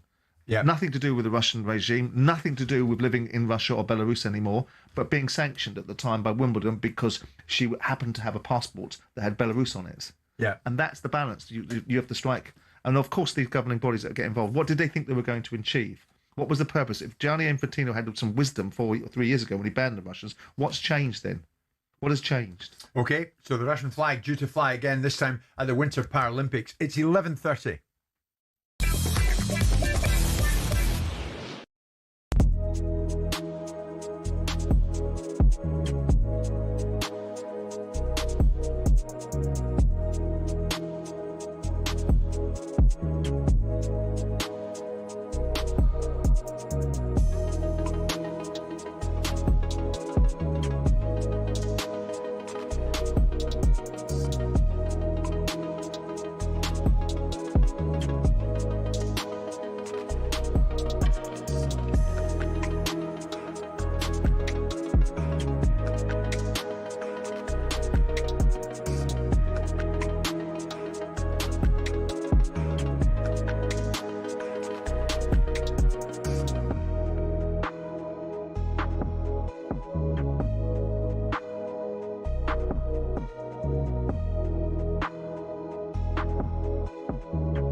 Our favourite film that he's done, and the only time, to my knowledge, that he was teamed up with McCoist was in A Shot to Glory. In the small village of Kilnockie, not much ever changes. Should try this new invention, Gordon, called a car. But now... It is, of course, the recent signing by Kilnockie of Jackie McQuillan. Scotland's most notorious star soccer player. But it's McQuillan! Oh, has been chosen to boost the town's struggling team. This guy's going to give us the punch we need, Gordon, to make a run at a cup. Don't you want to win a cup? Teams win the cup, Peter, not prima donnas reminiscing their past glory. Academy Award winner Robert Duvall, Michael Keaton, and introducing Ally McCoist. They are all driven, stubborn, selfish, and as competitive as a pack of street dogs. This is our shot at glory, lads. All right? All right? A shot at glory. Now, as if doing a whole film alongside Ali wasn't enough, here's Robert doing some punditry alongside Dougie Donnelly, John Collins, and Ali. We're now joined by a genuine Hollywood legend, Robert Duvall. Bob, you're very welcome. Nice Lovely to thank see you. And I hear you're becoming extremely knowledgeable about Scottish football. Well, I am, but also I'm here to keep next to him, so because you got to keep your tabs on this guy. He'll get away from you. Tell me you about learned it. your line. And he's actually quicker than me. Correct. He says you have to lose 20 pounds. Now, what's this I hear about great, you two great going game. to make I still haven't got over the Manchester United match yet. You watch that? Unbelievable. UEFA are investigating exactly what happened at the Estadio da Luz last night. Vinicius Junior is very unhappy with something that's happened out there. There's fingers pointing from Federico Valverde, and Vinicius Junior wants to walk off the field here. Ian Danter was watching Benfica Real Madrid. Vinicius Junior, booked for his goal celebration, claimed that Benfica's Argentine winger Gianluca Prestiani racially abused him. Jose Mourinho has now been accused of justifying the alleged abuse by saying that goals should be celebrated respectfully. Here's our European football expert Kev Hatchard on Vinicius. There is often an undercurrent. Well, he doesn't help himself. He antagonises people. He celebrates in a certain way. It's an outrage that even gets discussed. Now, this evening, we've got Newcastle's trip to Qarabag live on talkSPORT 2. It's an early kick-off from 5:45.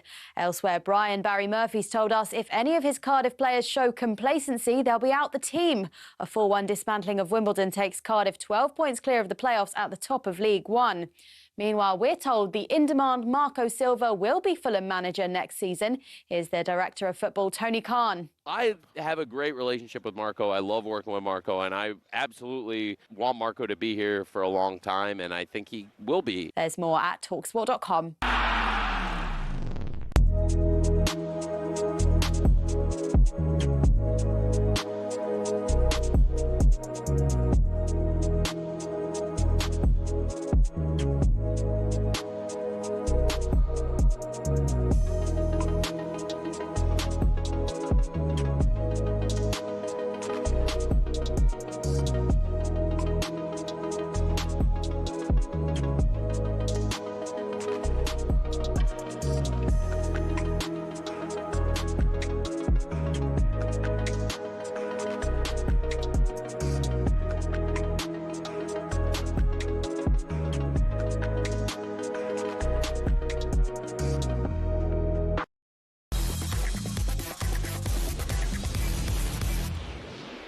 It's showtime on talkSPORT with BetMGM. We're ready for the action.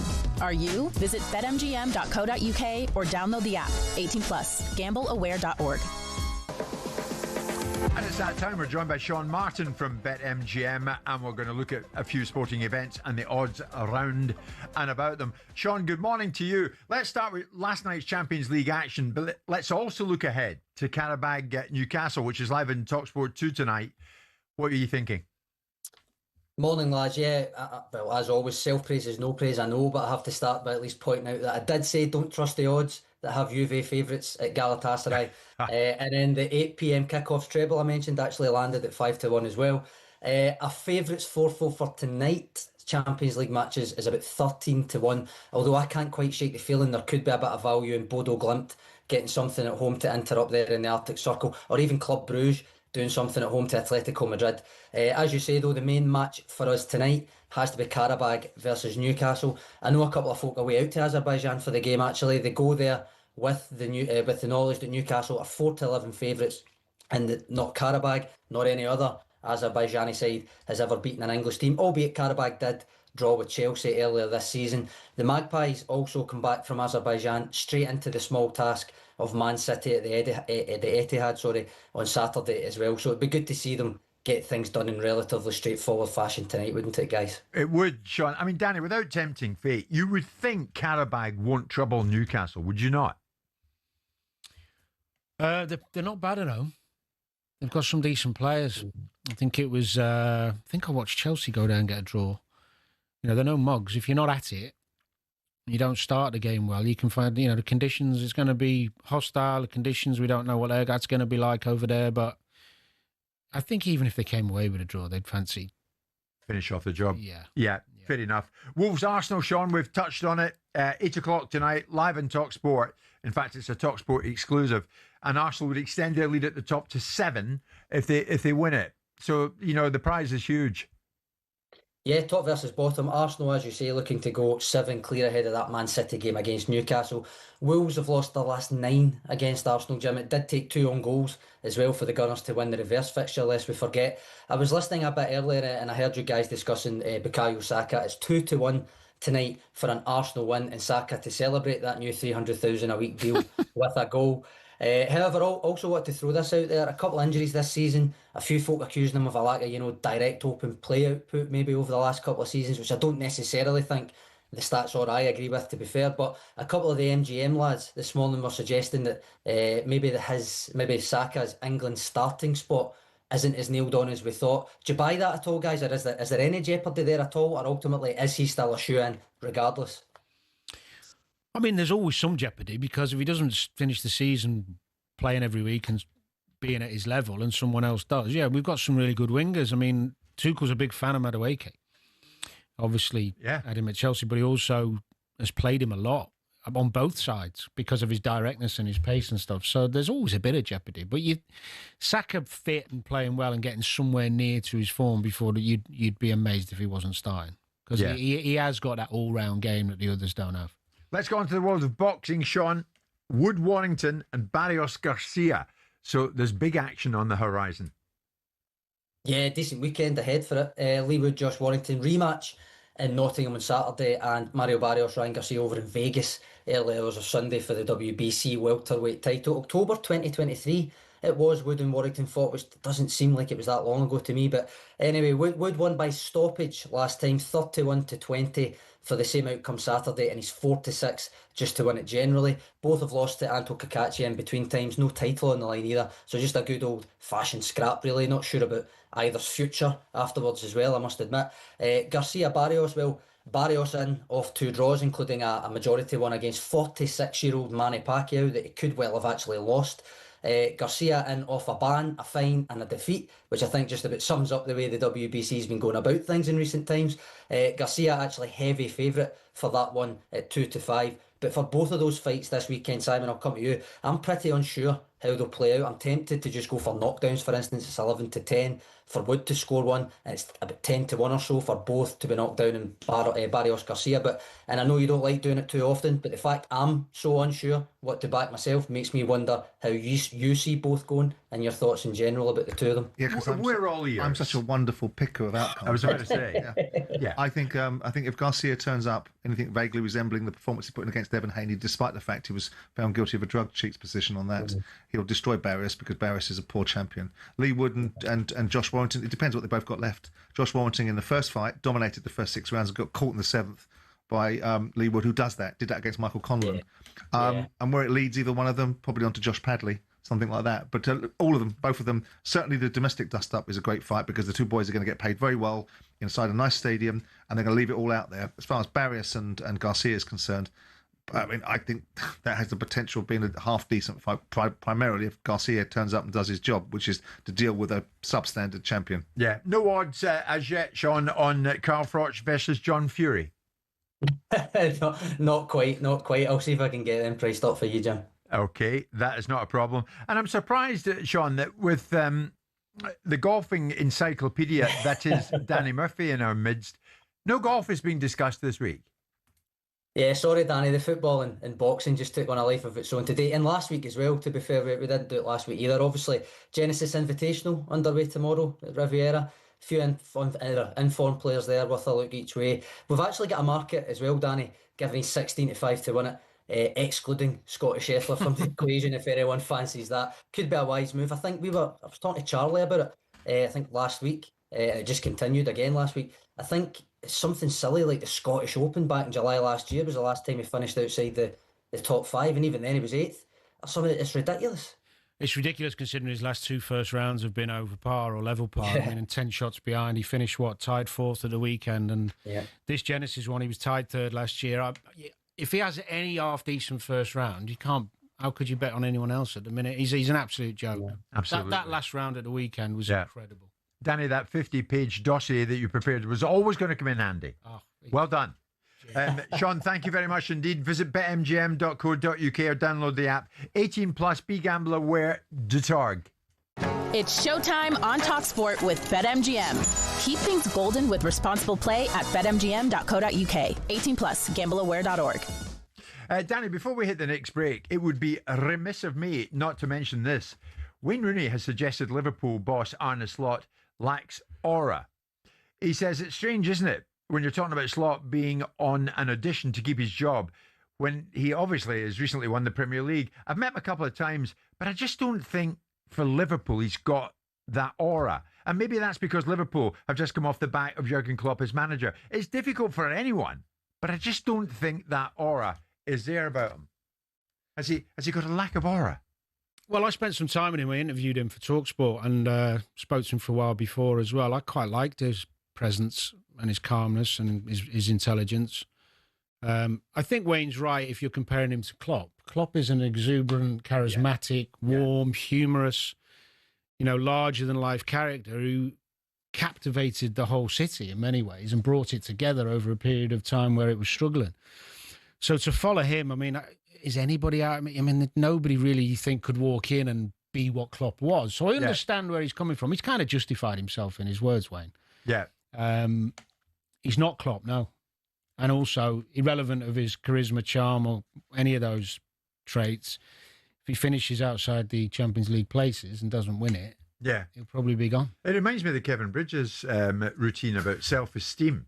No, I didn't get paid this week, but I've got plenty of self-esteem, and that's great. I mean, it's a fair observation. Arne, you haven't won a game in 5, but what an aura you've got. I mean, who cares, really? It's a fair observation that Wayne makes, because I like expertise in these areas, and obviously Wayne showed no aura in his management career, so he'd be able to recognise it and lacking in someone else's. But the fact is that morning, Wayne, is that by certain standards, by the standards of playing for Alex Ferguson, which is your touch point, and by comparing him to Jurgen Klopp, and he's been around Klopp as well. He's a different animal. Yeah. Does he affect most managers would be? Well, yes. So if you ask Wayne to qualify it based upon what are you suggesting the aura needs to be like and what's your reference point, his touch point would be Ferguson and ultimately Jurgen Klopp. Yeah. And by those standards, he operates in a different way. Yeah. But that's media facing. So we don't know how he is with his players. We don't know how his players respond to him and whether they think he's got an aura, whether they think he conducts himself in a way that gets the best from them. Last season, many people would say, well, I tell you what, if you come in your first season auraless, right, and win the Premier League, then stay with that lack of aura. Yeah. I think some people have an observation as well. Klopp was very hands-on with the players, very huggy, kind of father figure. You saw a lot of the mates. Yeah. You don't really see that with Slot. Right. He's not as matey with the players. Good enough. And I think some players see that as a negative. Yeah. It's just the way he conducts himself. The bottom line is, does he suit fit, Simon? That's a good point. Like Ten Hag. We got that right. Yeah. And what about Danny and myself? Do we have aura? Aura? Yeah. Aura. Wait, how else do you say it? The fact he's having to think is worrying me. Yeah. In comparison to whom? Right, you might. Well, in comparison to Alan Brazil, no, you don't. Right. But if you're talking, this studio is engulfed in aura. How lovely! 11:45.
All right, let's go to Theo. He's a Liverpool fan. All right, Theo. All right, Theo.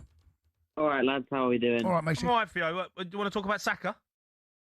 Well, I was sort of now you've brought it up. I was wanting to talk about the Vinicius Junior, Saka, and the sort of Van Dijk. Okay. Go on. You got a lot to talk about. We're off air at 1. Come on. I'll try. Get your points across. Okay, so first one, the Vinicius Junior one. I think the celebration's fine. I've seen much worse. It's football. This stuff happens. At the end of the day, the fact that the fact that people like Jose Mourinho and other people are saying that the celebration means that can kind of justify the racism and what happened after that, I think is outrageous and a little bit disgusting. I think what you said, though, was about talking about Eusebio, the greatest player, one of the greatest Portuguese players at the time, played for the club. I'm not sure he was defending it. I think he was saying that they're not racist because their best player was black.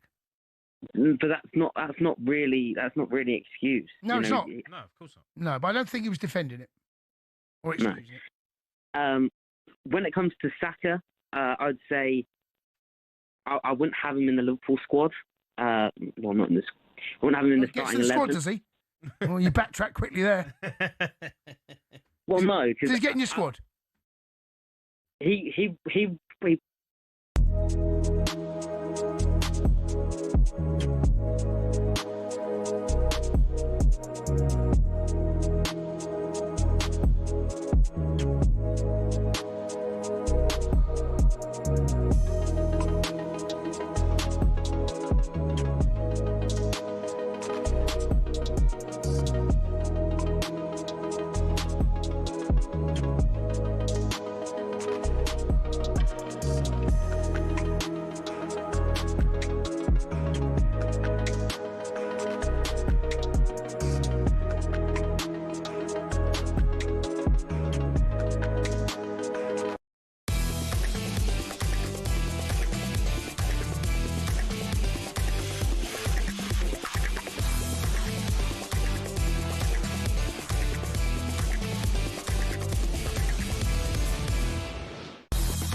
Good morning, everybody. Jim White, Simon Jordan, Danny Murphy. We are live on talkSPORT. There was a lot of coverage of Tyson Fury's press conference the other day and the fact that he's returning to fight the giant Russian Makhmudov very shortly. Of course, John Fury stole a lot of the headlines. I wonder what Tyson's promoter, Frank Warren, thought of it all. Frank's going to join us at the top of the hour. So we will talk boxing with Frank when that moment presents itself. But alongside Simon and Danny, we're joined by talkSPORT's chief football correspondent, very important individual, is Alex Crook. Alex, good morning to you. What's left of it? A lot of managerial comings and goings, Alex. So shall we start talk with Leicester and Gary Rowett? Where are we with it? Good morning. Yeah, it looks like more than 3 weeks after sacking Martí Cifuentes, Leicester do have their new man. I'm told that talks with Gary Rowett are now at an advanced stage. Former Leicester player, of course, most recently in charge at Oxford, who themselves are struggling down at the foot of the Championship. And this situation is quite serious now as far as Leicester are concerned. I was at the Valley last night to see Portsmouth beat Charlton by 3-1. They've opened up a 4-point gap now on Leicester, who currently occupy the final relegation place. Speaking to some, even with inside the dressing room at the King Power, they're surprised that it's taken Leicester so long to replace Cifuentes, bearing in mind their plight, as I say, is reaching the desperation stakes. And I mentioned to you a few weeks ago, the final day of the Championship season marks exactly 10 years to the day since Leicester defied odds of 5,000 to 1 to win the Premier League title. So what an irony it would be if it's on that day of all days that they are relegated to the third tier. Oh, I mean, it's mind-boggling, Simon, Danny, to see how far Leicester have plummeted. It is. It's unfortunate. I mean, I think being proactive and doing what... Gary Rowett's a good guy. I like him. I think he knows his way around a football club. He'll be pragmatic if he needs be. He's tough enough. I like the cut of his jib when I've been around him. I think that's a sensible appointment. Because they've got enough qualities to get out the mire they're in. Yeah. I don't know if you agree with that, Crooked. His squad is still better than where it is placed in the league, Well, isn't they're it? only placed in that position because of a 6 points penalty. I know, but So- even still, if you add the 6 points, they should still be doing better than... Possibly, but I mean, we've seen other sides like West Bromwich Albion trawling Yeah. around the bottom, and teams like Blackburn that have been at the top of the league trawling around the bottom. So they've got no God-given rights there in the division. They No. wouldn't be in this spot if they hadn't have been. All of this they brought upon themselves. They thought they were clever to dance around the rules and regulations. They danced around it for 2 years and got away with it. They operated in the Bermuda Triangle of governance by being outside the Premier League. Well, the rules weren't tight enough, though. Correct, but it was but they were clever. They were they got around the Premier League obligations. They got around the Championship. Anyone would do what they did. And what, breach the regulations? No, well, and manipulate them. The Bermuda Triangle. Possibly. That's exactly possibly. the perfect description of it, Simon. Possibly, but the fact is, where they are now is of their own making. Yeah. So I have no feeling about whether they get relegated to League One or not. But I suspect they probably have enough in the tank to get themselves past this, because if they didn't have this 6 point penalty, okay, they wouldn't be right at the top of the league, but they wouldn't be in this cleft position now. So on the team's merit, they're 3 or 4 places better. So they've got to regain their poise, get a new manager with a sensible voice, and get themselves going again, because they're capable of it. On the South Coast, Alex, a club I like very much, which annoys Simon, and that's why I like them, Brighton, have now won just 2 of their last 15 in all competition. How much pressure is there right now on Fabian Hürzeler, and how resolute is the backing down there for him? Well, I think there are 2 strands to this. If you speak to a lot of Brighton fans, they would tell you he should be bang under pressure. You mentioned 2 wins in 15 in all competitions. They've played quite well in some of those games and just not been able to get over the winning line. I suggest that's as much down to recruitment as it is to tactics. I don't think they've really replaced João Pedro, and the reason they're struggling to win games is because they're not scoring enough goals. But I thought it was really interesting to see a letter from Paul Barber, the chairman down there, that was made public on social media, responding to a fan who wrote to Barber and said he was worried about the club's future. And Paul Barber pointed out that in 113 years of Brighton's 125-year history, 113 of those have been spent outside of the top flight. 9 successive years now playing in the Premier League. There are going to be bumps in the road, according to Barber himself. So they're certainly not overly concerned. I don't think they see a team that are going to be dragged into any relegation danger. And I think they're determined to stand by someone they see as a very promising young manager. But I did think that letter was quite interesting. And there does need to be perspective sometimes. You know, to describe this as a crisis, if you're a Brighton fan, you don't know your history, do you? Because it wasn't that long ago they were playing at the Withdean Athletic Stadium. If I had my way again, we'd be playing back there. Yeah, I mean, you've got to lay off them. Brighton are a great story, brilliantly well run. I know, they're the poster boys of Tony free Bloom tickets for you. and Paul Barber. The fact of the matter is that I have no love for them. You've no love for them? Not in the slightest. But they've got no love for you. Well, you told me they liked me the other day. Make your mind up. Well, you one told or me two you were of them down there on your free lunch show when you were down there, telling me how much everyone liked me. Make your mind up. One you or two insincere toad. One or two of the Brighton fans did admit to being able these days to tolerate you, when years ago they felt you were just... And it was disgusting. And that's how entirely reciprocated. Danny, Brighton, I for one would really like them to turn the situation around, because it is a great place to go and watch football. It is a great atmosphere, and they have written themselves a great story about being a more than decent Premier. They need to be in the Premier League. Well, I mean, a lot of clubs do who aren't. I like what they've done, yeah. I like Paul Barber. Yeah. I think he's a good guy and done a good job. I like the fact that they play the right way generally. I like going there. It's convenient for me from a location point of view, so I hope they stay in the league for that reason. What's happened to them, do you really think? Care less other than that. Is the stuttering with Hürzeler going to prove fatal for him? Maybe not them, but maybe him. I think it's difficult for a young manager like him to come into the Premier League and have success. I'm not saying the players are against him, but he is a young man learning on the job in the toughest league in the world. I am sometimes a little bit bamboozled by some of his selections, even the one at Anfield in the Cup. I mean, his 3 best forward players are on the bench. I mean, I'm not suggesting... I mean, I don't know the ins and outs of their physicality, but there seemed a little bit of arrogance with that selection to think that you can go to Anfield, right? Your 3 best forwards, Mitoma, Welbeck and Minter, and turn Liverpool over with your second string forwards. No. Right. It's just never going to happen. So I think he's on the edge, yeah. Yeah. Can't keep losing games and get away with it. What about Scott Parker? Is he living dangerously, would you say, at Burnley? Alex, 2 cup exits to League One opponents this season, and relegation clearly is beckoning.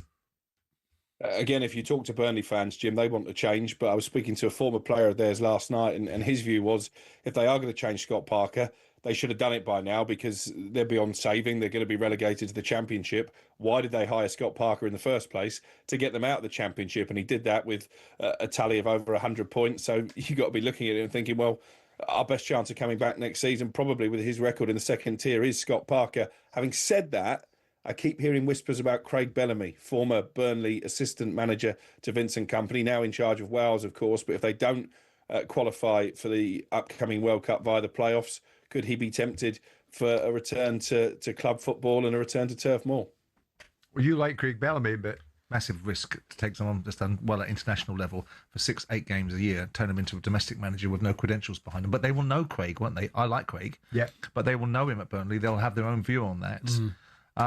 And the question for the ownership is, do they believe, if the ownership emphatically believe that they'd given Scott Parker the tools to do a better job, then he wasn't doing it and they're going to get relegated and they should have changed him. If they are not convinced that they gave him enough tools, then they have no business changing him because he can't turn water into wine, can he?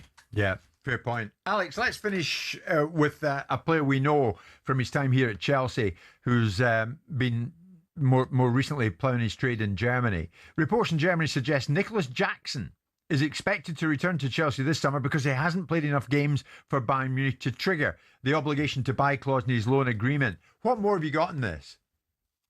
Yeah, do you know what? When this deal was done, everybody said what a great piece of business it was for Chelsea because the buy option was £56 million. I never saw a scenario where Bayern Munich were going to take that up because he's just not a £60 million player, is he? Nicholas Jackson. He's got 5 goals in 22 games. They don't want to keep him. He's going to be coming back to Stamford Bridge, but I don't see a scenario where he's reintegrated into the Chelsea first team. I think they will look to sell him in the summer, but probably will have to accept a much reduced fee. And it was always going to be difficult for him to go to a club like Bayern and force his way past one Harry Kane. So these loan deals with options, some of them are not really worth the paper they're written on. I've got the option to apply for a place in the Mr. Universe contest. I'm not going to do that either. I think you're on the way. I like that. Danny, when it comes down to it, you've got Nicholas Jackson or you've got Liam Delap. Who do you play? Well, at the moment, with Delap's form, although I like him, Jackson in his first Chelsea season has done better than Delap has done. He's more of a goal threat. Yeah. I actually think Cole Palmer misses Nicholas Jackson a little bit. Yeah. Okay, Alex, thank you very much indeed. Alex Cook with us live this lunchtime. We're a minute off 12 noon. Jim White, Simon Jordan and Danny Murphy live on talkSPORT with Selco where the trade goes.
Saka is now Arsenal's top earner as the England winner has signed a 5-year contract worth at least £78 million. That's amazing, isn't it?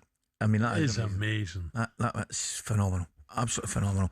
Jason Cundy was speaking in the sports bar last night and whether Saka's position on the right wing for England is in jeopardy. But I think there's definitely an argument to be said that he, in a World Cup year, where I would say before he was a nailed-on, guaranteed, 100% starter out wide right for Thomas Tuchel, I think there can be a conversation where there shouldn't be. Do you believe it's a conversation up for debate? Well, Madueke, obviously, but Madueke's not on. Madueke's not the level of Saka. No, he's not. But this season, I don't think you can say that Saka's not been the level of Saka. No. Saka at the moment is the best of the wide bunch, definitely. No, you disagree. You do. I know you do. I don't have a problem. I'm just saying it's not as straightforward as Jamie O'Hara thinks. I think Jason Cundy is well within his rights to bring it up.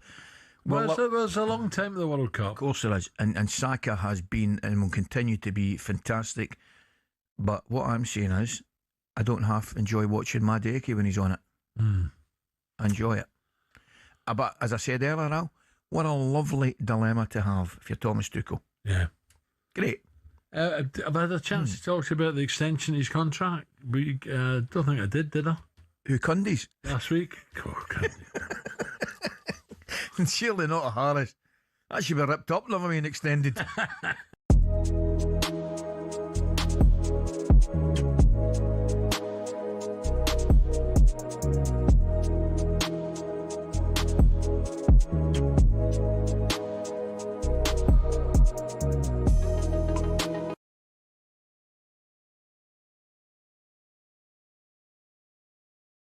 Van owners to get the job done. Search Nissan Vans or head to your local Nissan Van Centre. With your headlines at 12:02, I'm Nick Ellaby. Good afternoon. As UEFA investigates allegations of racism from Vinicius Junior, Benfica's Gianluca Prestiani has denied saying anything racist from behind his shirt. Rio Ferdinand's questioned why the Real Madrid forward was booked for celebrating. I can't understand how we're trying to justify someone's poor behaviour, their ignorance, damn right stupidness, just because someone scored an unbelievable goal, a spectacular goal, and he celebrates.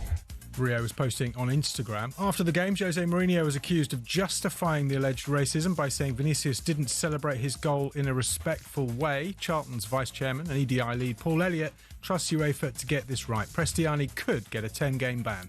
There's a right of appeal should the sanctions not be acceptable. If they are, the player accepts the sanctions. So Mourinho's comments, I just think they're designed to deflect away from the severity and the magnitude of what's happening. More Champions League playoffs this evening. We've got Qarabag versus Newcastle on talkSPORT 2. The early kickoff is live from 5:45. Now, Ukraine's former world champion boxer Vladimir Klitschko has told us the Olympic Committee is making a gigantic mistake in allowing Russians and Belarusians to compete under their own flags at the Winter Paralympic Games.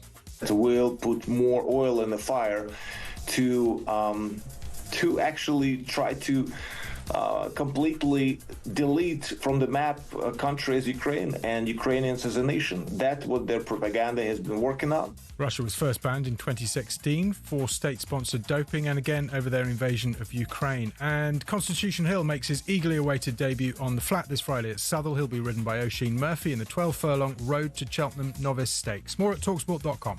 talkSPORT News. Reform UK says it's going to shake up the benefit system if they come to power, and find out why a bank has been banned from using his local railway line. More from the news team at past. talkSPORT weather with QuickFit. With a huge range of premium brands available, we've got what you need to drive away happy every time. Visit your local centre or quickfit.com and book today. Mostly dry across Scotland and northern England with spells of sunshine, outbreaks of rain across southern areas where it's windy with coastal gales, feeling cold.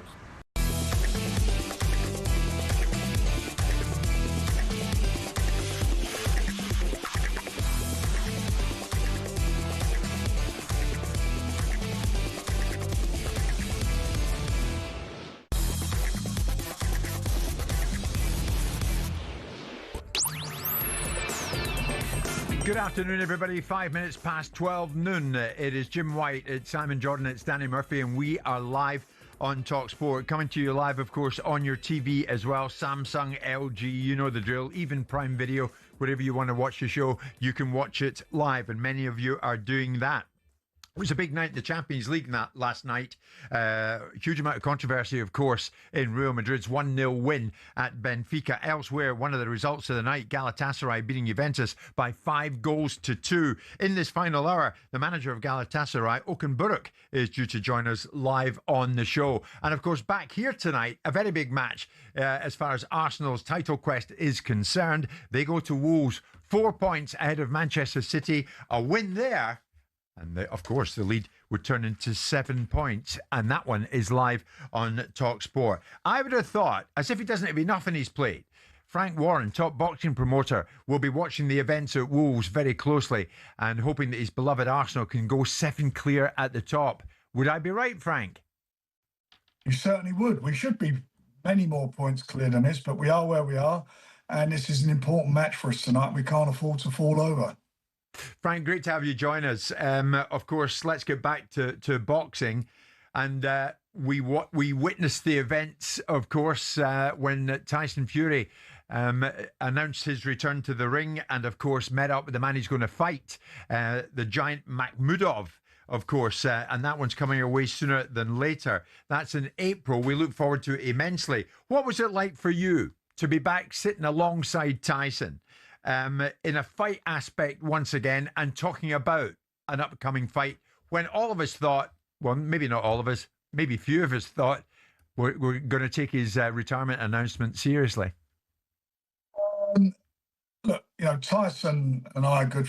Besides work together, we're good. We're good friends. And I haven't seen him for a while. Spoken with him, but not seen him. But he looked in such magnificent shape and condition, and mentally so much on the ball. And he's really up for this. He wants to, as he said himself, get a 3rd world title, and that's what his mission is, to do that. And he's in with I think he's got a good test for his first fight back. He'll be out the ring for nearly 16, 17 months' time the fight takes place against Makhmudov, who's a big punching heavyweight. I think it's 90% knockout ratio, stopped, I think, 17 opponents in the first round. So we know he can whack, and anything can happen in boxing, but it's going to gauge where Tyson is. And the fact that he has come back now, I'm pleased with, in as much that I'd hate him to be doing this in 5 years' time, having been out of the ring. At least he's coming back as a younger man, and with his, I believe, still something to offer the division. Frank, I'll bring Simon in a second, but in his wins over Tyson, do you think for one moment that Usyk cheated his way there? No, I think it's more of I think it's a sublime message that he's sending to Usyk himself. No, I don't think he cheated. I think they were very close fights, and I think that the fights, which were well, I thought he won one of the fights, but they were close fights and they were exciting fights, and I'd certainly watch one of those again. That's for sure. I mean, Simon, you've seen the quotes from Tyson Fury. He never beat me. He cheated. Man, he cheated. He had rockets up his ass. He cheated. I'll never agree that he beat me. He's a cheater, and he's pulling the wool over everyone's eyes. Well, he has to qualify that, doesn't he? I mean, he's very, very adept at telling Deontay Wilder that he needs to get past the allegations that Deontay Wilder makes. And in order for Deontay Wilder to be well again, he needs to get past the observations that Deontay made about the fact that Tyson Fury's cheated. So here we have Tyson doing the same thing. There is the riddle wrapped up in a rhyme. He's back in the boxing world. Does he raise the temperature? Is boxing better for having Tyson Fury back? I think probably yes. I think as a boxer and as a character and as a charismatic individual, despite the fact he doesn't want to talk to us, does he raise the level of boxing? Yeah, I think so, absolutely. Will he beat Makhmudov? Yeah, I expect him to do so. Will he fight Fabio Wardley? If Fabio Wardley beats Daniel Dubois, who knows? But listen, Tyson Fury, back in the mix of things, creates noise, and that's what boxing sometimes thrives on, doesn't it? I mean, what would be next for I know you don't want to look too far ahead, Frank, but what would be next for Tyson should he overcome Makhmudov, as he's widely expected to do? Well, the original intention, Jim, as you know, was for him, which he's having his fight on the 11th of April at Tottenham, and AJ was going to fight, and they meet, but obviously the terrible tragic accident and the death of his friends and close team people was just dreadful, was awful, and that's thrown that plan at the moment up in the air. So Tyson's plan is to just keep busy. He wants this fight, then he wants to be out again in September, and he'll be looking for a big fight. I mean, that's what he wants. He wants big fights, and that's what he'll get. And obviously, we've got a number of good shows coming up with really exciting fights. We've got a press conference next week for Fabio and Daniel, which I think is the heavyweight fight, best heavyweight fight to make at the moment between those two. They're two massive punchers, and I think it's very apt, the title of the show, Don't Blink, because anything can happen with these guys. And I think that that again may be an option for the winner to fight Tyson. There's lots of permutations, but we've got to get this one out of the way first, and then you're going to see what Tyson's like. He's got to get that ring rust off. He gets in the ring and see how he goes with this guy, and then we can gauge where we go from there. I think as far as the Tyson Fury, go back to Tyson himself and the idea of an Usyk third fight. If Tyson can win a world title, it drives that momentum. It is more reason for a third fight. As it is now, besides the fact that Tyson will lay claim to the fact the only way Usyk gets paid is if he fights him, and there might be some merit in that because of the name Fury attracts a whole raft of things, and perhaps Usyk running around in America trying to fight Andy Ruiz or potentially Deontay Wilder to create some currency financially for himself might go to that situation.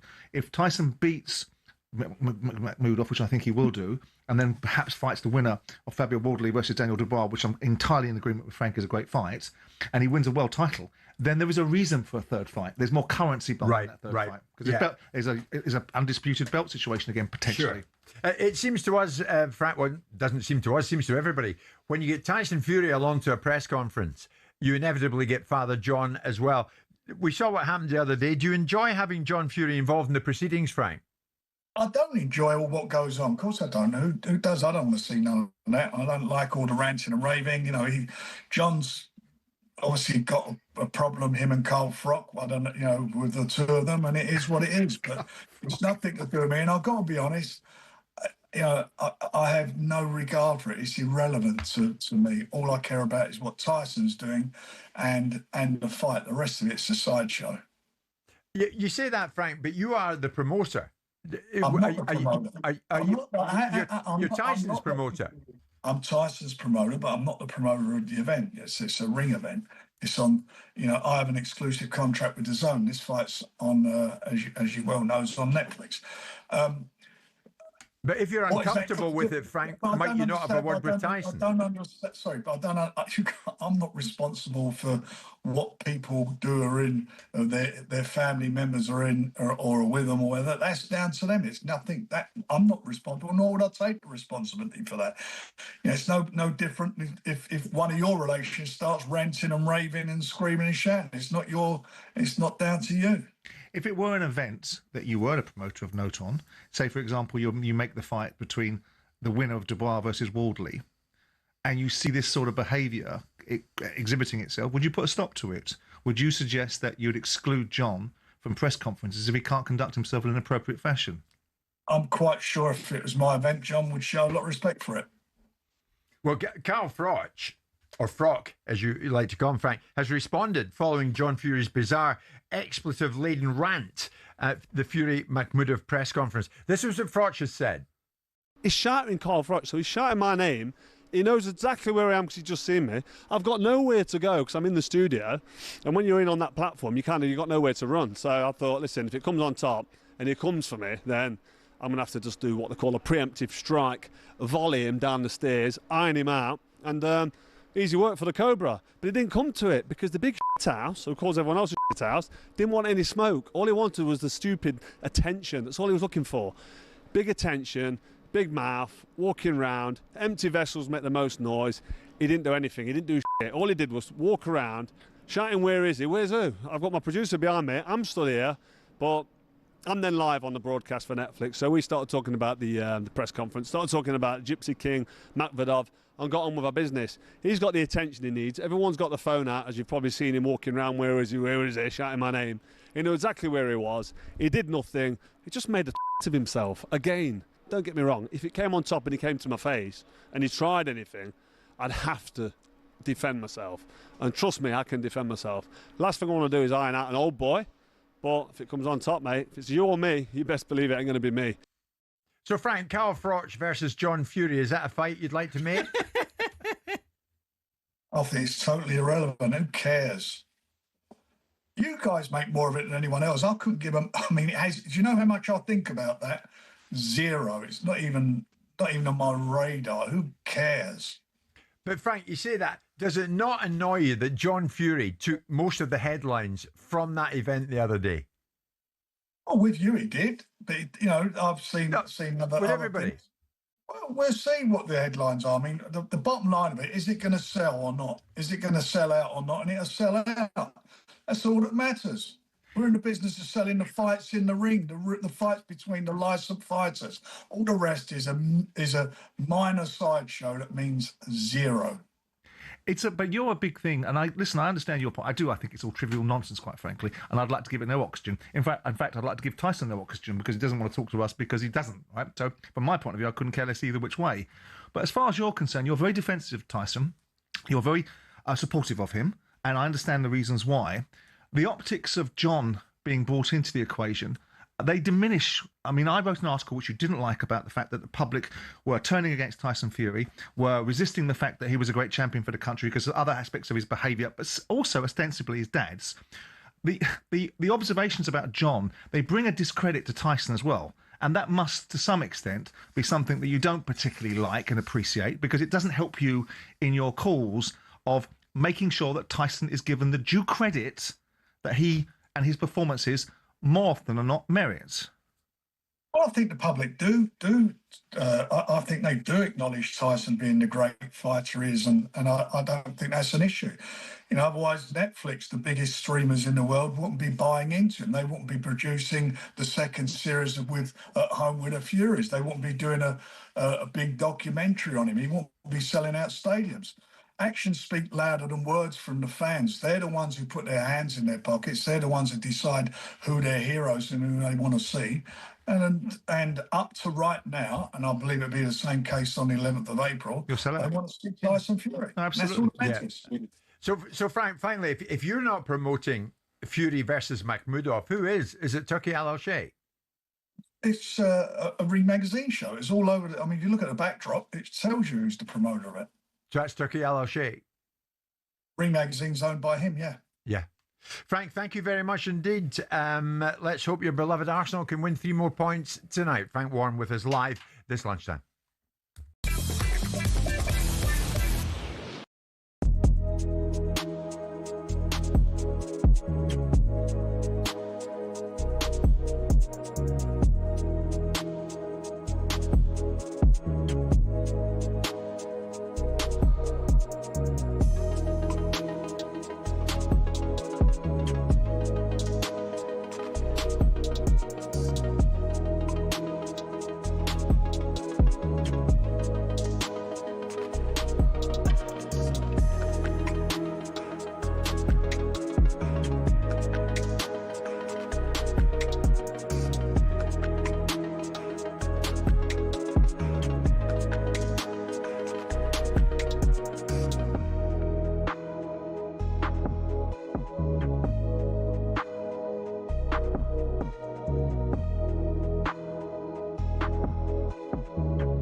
These are my 3 big predictions this week. So first up, next Manchester United manager.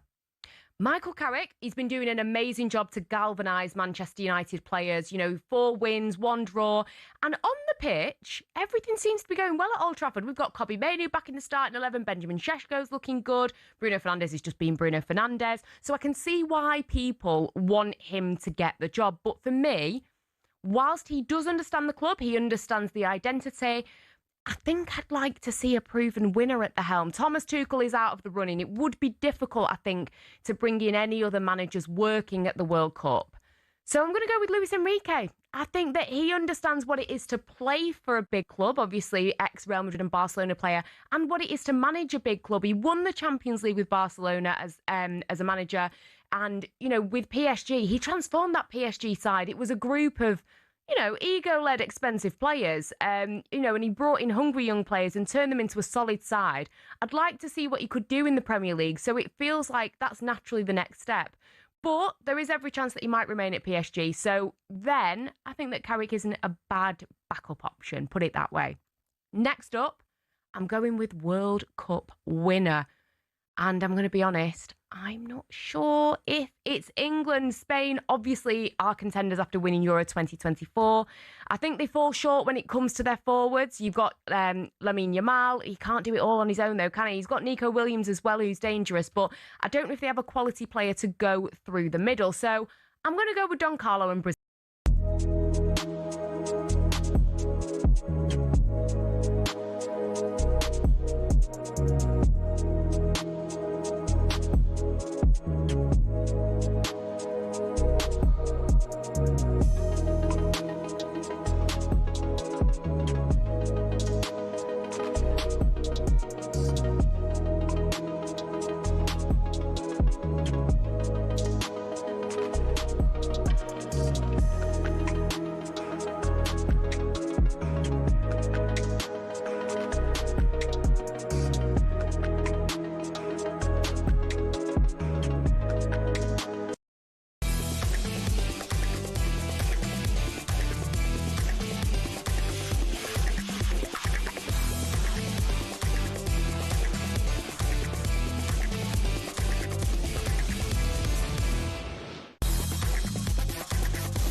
Thanks to Frank Warren for joining us live on the show this lunchtime. I don't think Frank's all that keen to talk about Masters John Fury, is he, Simon?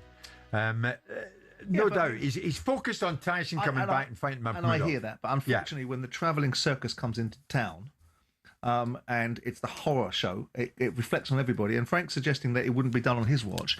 Well, I'm pretty sure he was involved in the promotion to some extent of the Saudi fights when John Fury took it upon himself to headbutt a 2-foot-tall Ukrainian. So I think there is a problem in that area, and it needs to be managed better. There's also a concern because he is a tough old guy, and he is an old bark. And if he does try and lay one on Froch, then he gets hurt. Yeah, well, that's a good point. And then that brings Carl.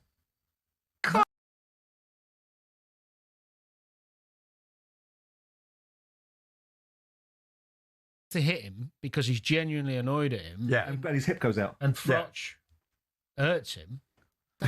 For boxing, that's a hell of a bad thing. Yeah, of course it is.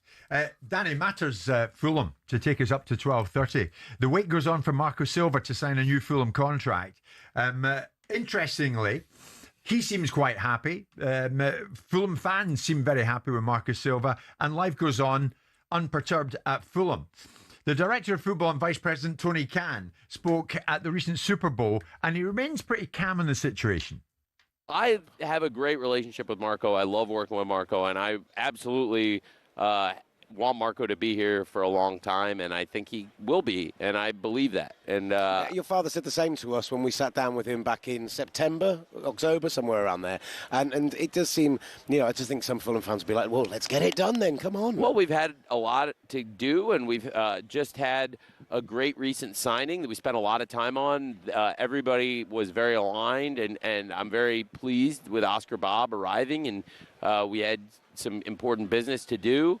We're also very grateful to Adama's contributions here at the club, and that was also very important business for the club. And I think there's been a lot of things focusing on the pitch. We're all very aligned as a club working together. I absolutely believe the way we're all working together and the way we all enjoy it, in Marco's own words, I think there's great chemistry and everyone is very aligned working together here at Fulham. Everybody is aligned at Fulham. Well, maybe that is the case. Fulham, for their part at the moment, mid-table, 12th, having won 10 in 26. Incidentally, the full interview, if you want to see that with Tony Khan, head to the talkSPORT YouTube channel and be sure to subscribe for all the best content from stateside as well. His contract runs out this summer, and we're still waiting for him to sign the new deal, Danny. Tempus fugit. Time is passing. And Fulham fans, I think they like Marco Silva and they like what he's doing at Fulham. Should they be worried? Yeah. Tony Khan says not, but should they be? No, I think he's hedging his bets. I really like him. I've spent some time with him in his company in the last couple of years, and I really like him. I think his football's really entertaining. They play good stuff, and I think with a limited budget, he's produced a really good team. And I think he probably feels that he's taken them as far as he can. I don't know where else what more he can do. Maybe nick a European place, which would be amazing. And we've seen other clubs do that. I think of Palace last season and Palace winning the cup. Yeah. And Marinakis is an admirer. Yeah. So I think he probably thinks his skills are more deserving of a bigger club. Now, I might be wrong. There might not be the option for him, which is why, it's still in the balance. Yeah. But it's not often I hear you speak like that, though. What really impresses you about him? I've met him on a number of occasions. I like him, yeah, but you've probably spoken more in depth. Well, when I spoke, it was just the passion for the game and the knowledge and the willingness to just sit down and talk. And he was just a likeable guy. And I like the passion for football when someone's that in depth. And the fact he's been at the club quite a while now, didn't jump ship somewhere. I know he's been accused of things in the past, and when he did jump from Watford to Everton and all that, Simon feels like he manipulated that situation. But it feels like he's evolved, and the team, when you watch them, has evolved. They had a spell where they were very reliant on Mitrovic a little while ago when they were more pragmatic, and I think he's turned them since then into a team where they're not relying on one person. They play good football. They all know what they're doing. He's adaptable as well. I like the odd changing system for certain games. I mean, you've changed your view on him, Simon. Just to add as well, finally, Fulham fans really enjoy watching Fulham play. And I think my reaction at the time was right, but to carry on that reaction going on in perpetuity is just a bias, and I don't feel the necessity to have that. There's new information available. When I saw Fulham play against Palace in December, I thought they were lightweight. Yeah, they were poor that day. I was there. They were poor that day. And I thought Harry Wilson's a good player and created an outcome for them in terms of scoring a goal, but I thought they lacked anything up top. And it was just a nice team that kept the ball well but didn't do much with it. And since then, they've gotten back into some sort of groove because last season they did well. He's a good manager. Now, he hasn't taken them as far as they can go. What he means is, by that, Danny, is he wants something bigger and better. Yes. And there's a flip side to that because he was given an opportunity by Fulham. It's about how much loyalty he thinks he's entitled to. It's about how much bandwidth Fulham have against what they're prepared to do. Because if you look at their accounts, they look like they're just around about the financial fair play governance. So it's not a case of Shad Khan isn't prepared to spend money. It's a case of the restrictions upon the club are preventing it, because there's two arguments there. If he's been looked after by the club and been given support and an opportunity to manage in the Premier League again, he gives them some degree of respect for that. If they don't help him, and they can help him, and they don't help him, then the relationship comes to its natural end. If they can't help him because of the outcomes of the financial governance prevent them from doing it, then one has to look about the argument of, well, do you continue to work within the club that gave you an opportunity and try to advance them more and maybe build your own currency, and maybe a bigger club will come in for you again? Is he a top six manager? I don't know if he is. I don't know if he's a big club manager. Well, it went south when he went to Everton. Well, I think you could argue that when Thomas Frank went to Tottenham, I think Marco Silva was in some people's mouths about maybe that's a possibility as well. Right. And that is a bigger opportunity than Fulham, for example. Indeed it is. So there are, and it's fraught with its own challenges. Yeah, but maybe even in Europe, I think maybe his concern in not signing a new deal is although they have they did spend money in the summer on one big wing, a lot of money on a winger, Kevin, and then they've spent on Oscar Bob now. So there is some support there. It's whether he feels, and I remember in years gone by having conversations with managers as a player, when Mark Hughes at Fulham was in the same boat. He was told about his budget. He wanted a bigger club and ended up at QPR. I remember that one. No, he wanted some funds to try and improve an aging squad, which he wasn't given. Yeah. So he felt that he probably felt, and Marco Silva probably feels, that if his reputation is going to dissipate, is that the right word? By being there. Nice one, Danny. Yeah, well, I knew it was right. Just we're sitting with him, you doubt yourself. So if he stays and all of a sudden it drops off. Yeah, and they end up in a little relegate, his currency drops. Yes, of course. Whereas now his currency is as high as I think it's going to be. Okay, when he signs, you'll be the first to know of it. It's 12:30.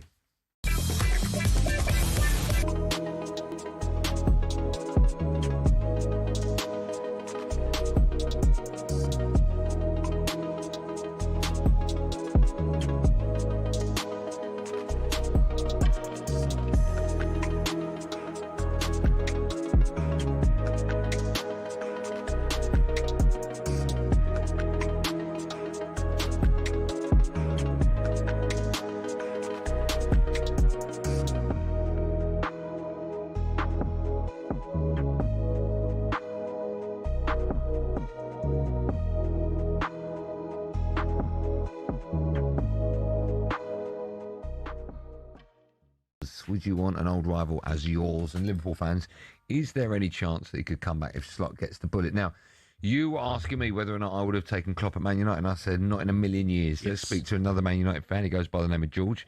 Hello, George. How are you? Hello, George. Yeah, hi. Good afternoon. How are you? I'm good, man. How are you today? Not too bad. Not too bad. Good. What would you like to say, right. George? I've been supporting United for 65 years.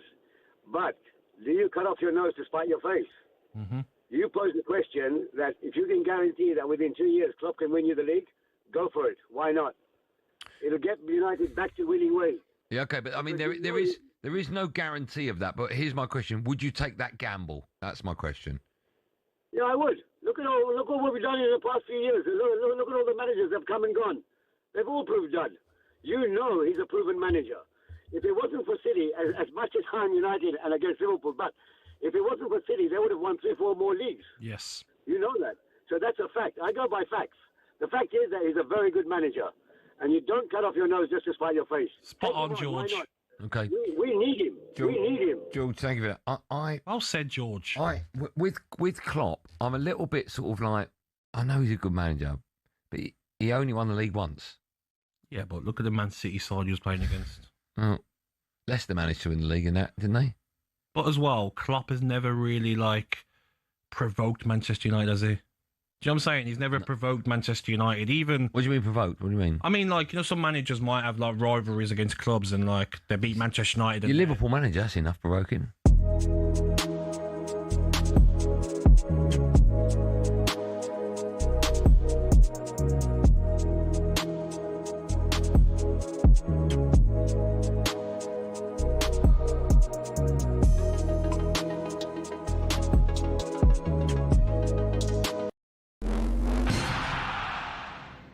UEFA are investigating exactly what happened at the Estadio da Luz last night.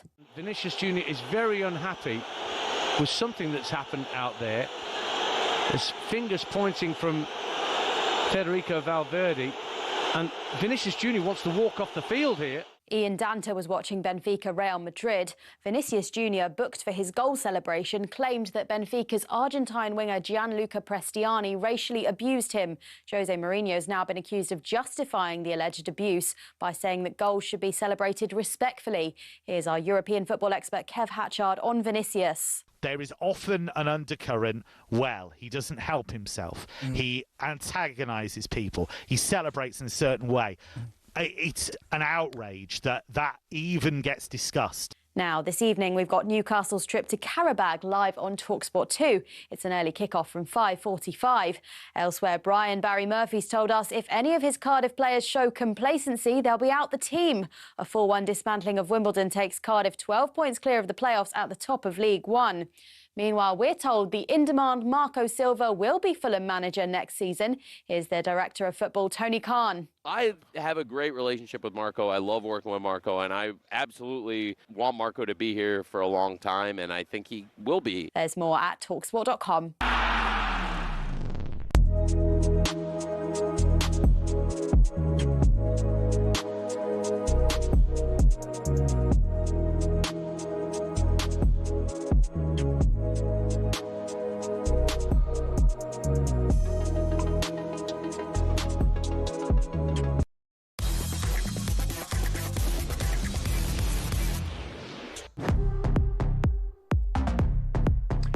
All of a sudden, it's 12:30 this Wednesday lunchtime. It's Jim White and it's Simon Jordan and it's Danny Murphy, and we are live on talkSPORT. It's a new look Champions League these days, isn't it? With a new league format, and now we're in the grip of the playoff format as well.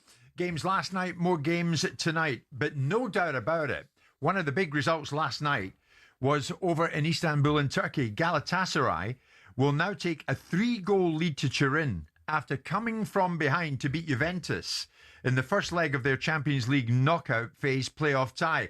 Galatasaray beat Juventus last night by 5 goals to 2. 2-1 down at half-time, as I say. I am delighted to say that their head coach, Okan Buruk, joins us live on the show. Okan, good afternoon to you from London. Good afternoon. Good afternoon. Nice to see you. And nice to see you. What on earth did you tell your Galatasaray players at the interval last night? Yeah, it was a historical night for Galatasaray, also for the players, also for me. You know, I was a football player, and I played in Italy. I played for Inter Milan, where we were very not like enemy, but between you Inter, between us was always you know was a to play very hard. And last night against Juventus to win 5-2, and after first half 1-2 and second half 4-0 from us, and it was an amazing result for the first game. And you know, the Champions League is another story, another level. Yeah. But to win against this level team like Juventus, it's an amazing night for the Turkish football. For sure. So, I mean, 5-2 up. You've now got the game in Turin. How do you approach that? What is your approach going there, Okan? Yeah, okay, we analyzed very well about the opposite team, but you know, the atmosphere of the stadium and in Istanbul, I think is a big experience. You have to be there. You have to see the atmosphere. It is one of the big experience for me and our player, and opposite player also big experience, and it's affect too much for our game. And with our supporters, we are attacking together, we are defending together, and we had a great night. Also, the players they are waiting Champions League games. Always in Turkish league games, they are not concentrate like that, but Champions League on another level, and they concentrate more than Turkish league, and they did very well in the 90 minutes. All players who came from the bench, who start, everything was perfect from us. Well, you have a wonderful striker in Victor Osimhen. Can you share with us how good you think he is? Because I think a lot of English supporters are really surprised we haven't seen him yet in the Premier League. Yeah, he's a great player. I think he's a team player, not a striker. He's playing for the score. He's playing for his team. He is scoring. He make assists. Like last night, he had 3 goals. He was a pressure with him. The goals start 3 goals with him. He's a team player. He can play all of leagues, and he's a great person. He's a great player. It's, you know, it was a dream for Galatasaray last year. We brought him from Napoli. It was a dream for us, and we paid 75 million in. First time in Turkish league, like as a Turkish team, yeah. 75 million was also as a it's dream. A record. Yeah, it's a record fee. Yeah, it's a record, and we spent all money for him. Okan, here's the thing though: 5-2 up. This tie isn't over yet, is it? It's not over. Not over, of course. What I say, second half we won 4-0. But we will play 90 minutes away game. We have to start like 0-0. We have to start like anything from the first game, and we have to beat also there. We will play 90 minutes more. It was a first half. We will play second half now. Okan, last night while you were beating Juventus 5-2. Elsewhere, Benfica were losing 1-0 to Real Madrid, and there was a you know what I'm talking about, this controversial incident with Vinicius Jr. And Mourinho is amongst this now. He causes a lot of controversy, doesn't he? You knew him when he was at Fenerbahce. Am I right? You had a clash with him in a Fenerbahce Galatasaray game last April. What happened? Did he grab you by the nose? Yeah, he just touched me, and after the game he was a little bit nervous. But we know this is the Mourinho style. Is very aggressive, and is a special one. Special for everything. And yesterday I saw he has a red card again. Yeah. And this is his style, but he's a big coach. I know now is not the same level like before, but he did very well. He's one of the important coaches for the world football. You still respect him? No, I respect him also. I respect all my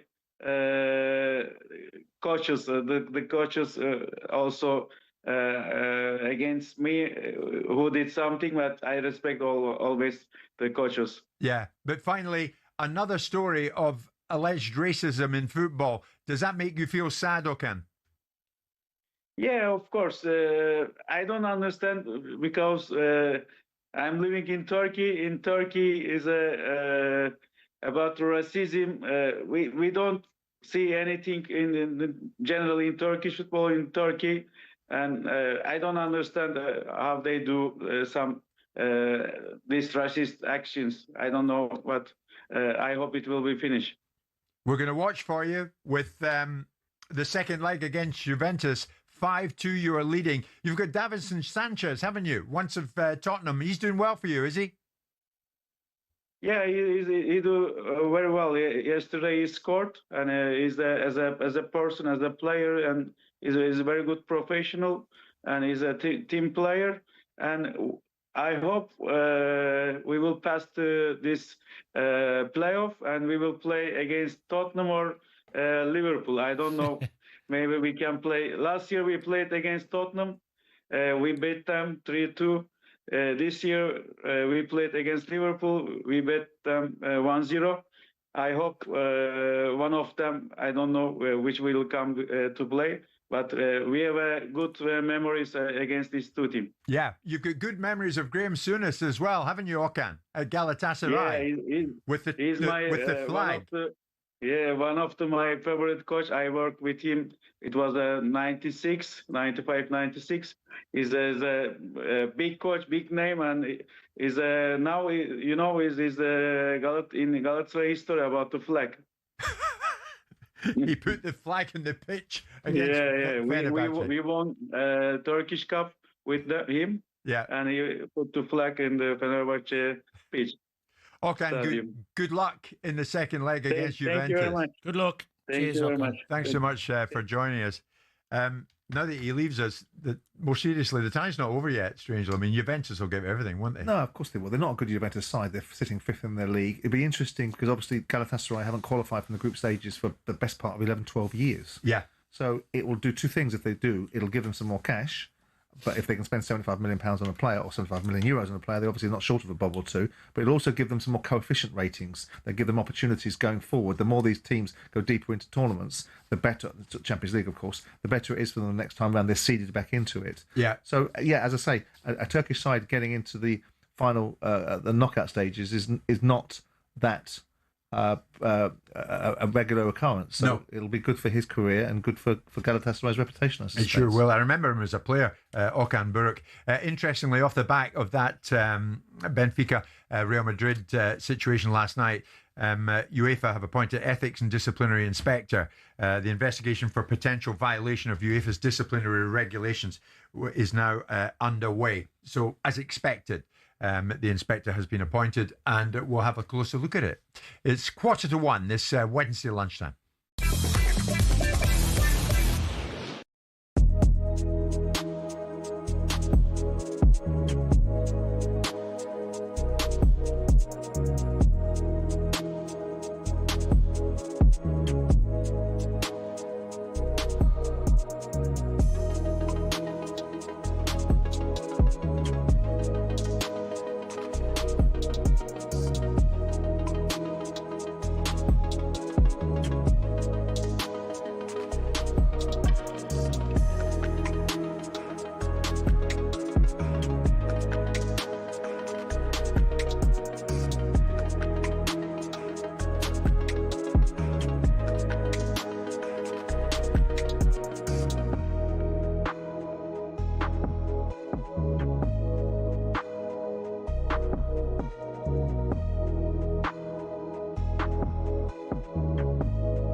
You know, it costs nothing.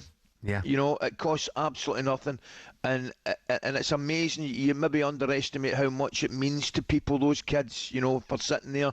Imagine the kid in the playground, you know, so-and-so come up and said hello to me, he patted me on the head. Just, yeah.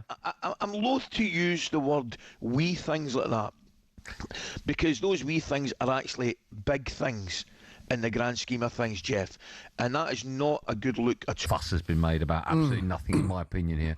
I don't think they saw them. They all had their headphones on. They're completely oblivious to it. And all these players, they're walking past millions of people every day. If they had to stop and look at everyone to make sure they weren't upsetting someone, they would never get to where they're going. No, and look, there's two parts to this for me.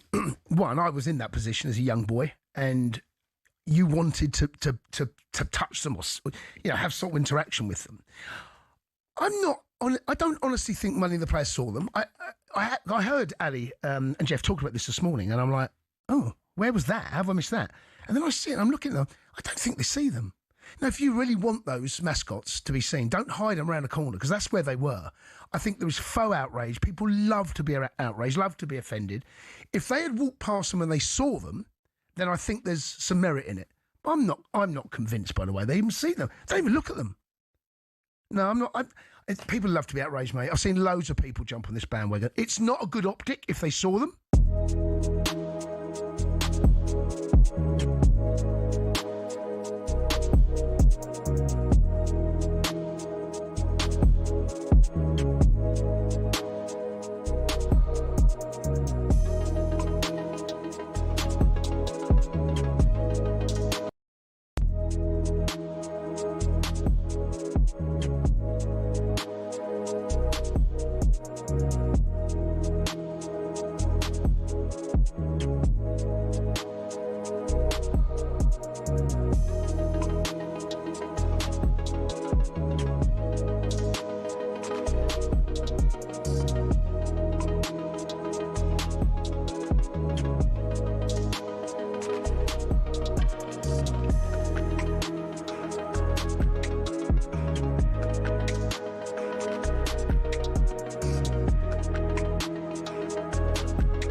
It's Jim White, Simon Jordan and Danny Murphy. We're live in talkSPORT with Selco, where the trade goes. It's funny what happens in football, isn't it?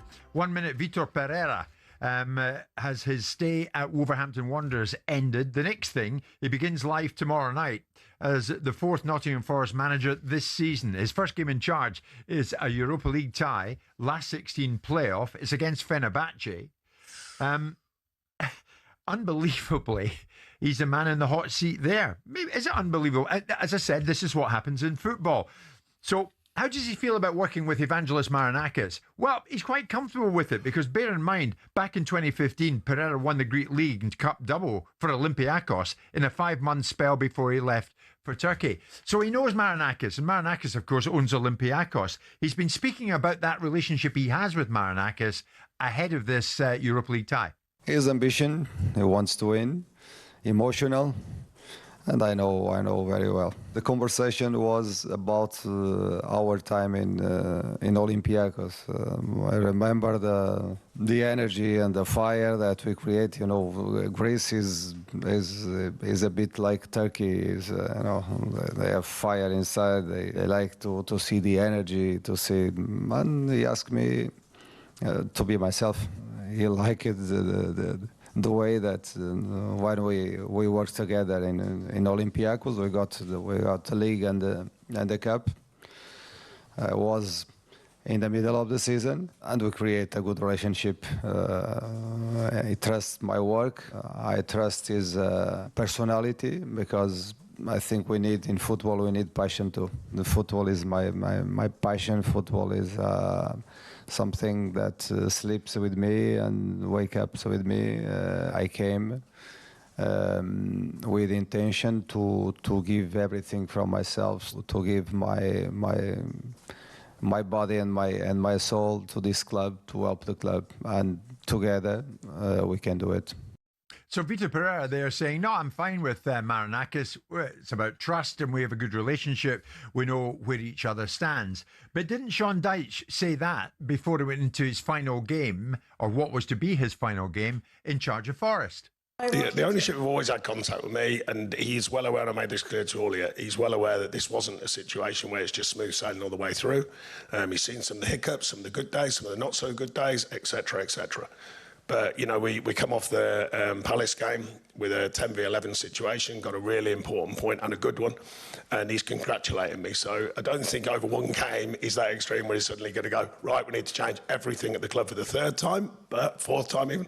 But you never know. But I'm a realist, and he is as well, I think, and he's been very good with that about the current situation and what we took over here. And one game later, Sean was gone. I mean, Simon, going on history at Nottingham Forest, who is more likely to stab Vitor Pereira in the back, the dressing room or the boardroom? Well, you could probably suggest both of them are equally as capable. I mean, whatever's happened at Nottingham Forest, the players have been emboldened by seemingly the chairman thinking it's a good idea to solicit their opinion and bring 5 of them into a mix and, you know, and ask them about what the situation was surrounding the manager. Vitor Pereira knows what he's going into. He's a big boy. He understands who he's working for. And his job is not to be stabbed in the back by either. Will he get the job long term? Who knows? His job is to make sure that the worst thing that can happen to Marinakis right now, besides someone putting a lock on the larder, is that that they get relegated. Yeah. I mean, if they get through against Fenerbahce, that's one thing, Danny. But if they continue to look around the relegation zone in the Premier League, I think most Forest fans right now, if you said you're going to stay in the league and go out of this European competition, they'd take it. If they were a long time out of the Premier League and they're enjoying their journey back, and they had a wonderful year last year. The reality is, points-wise, statistically, if Dijk carried on the way he was, they'd stayed up. Yeah. He came into the job, they were in the bottom 3. He got them out of there. I think he'd won 2 of his last 6 or whatever it was, and his points tally was going to easily keep them up.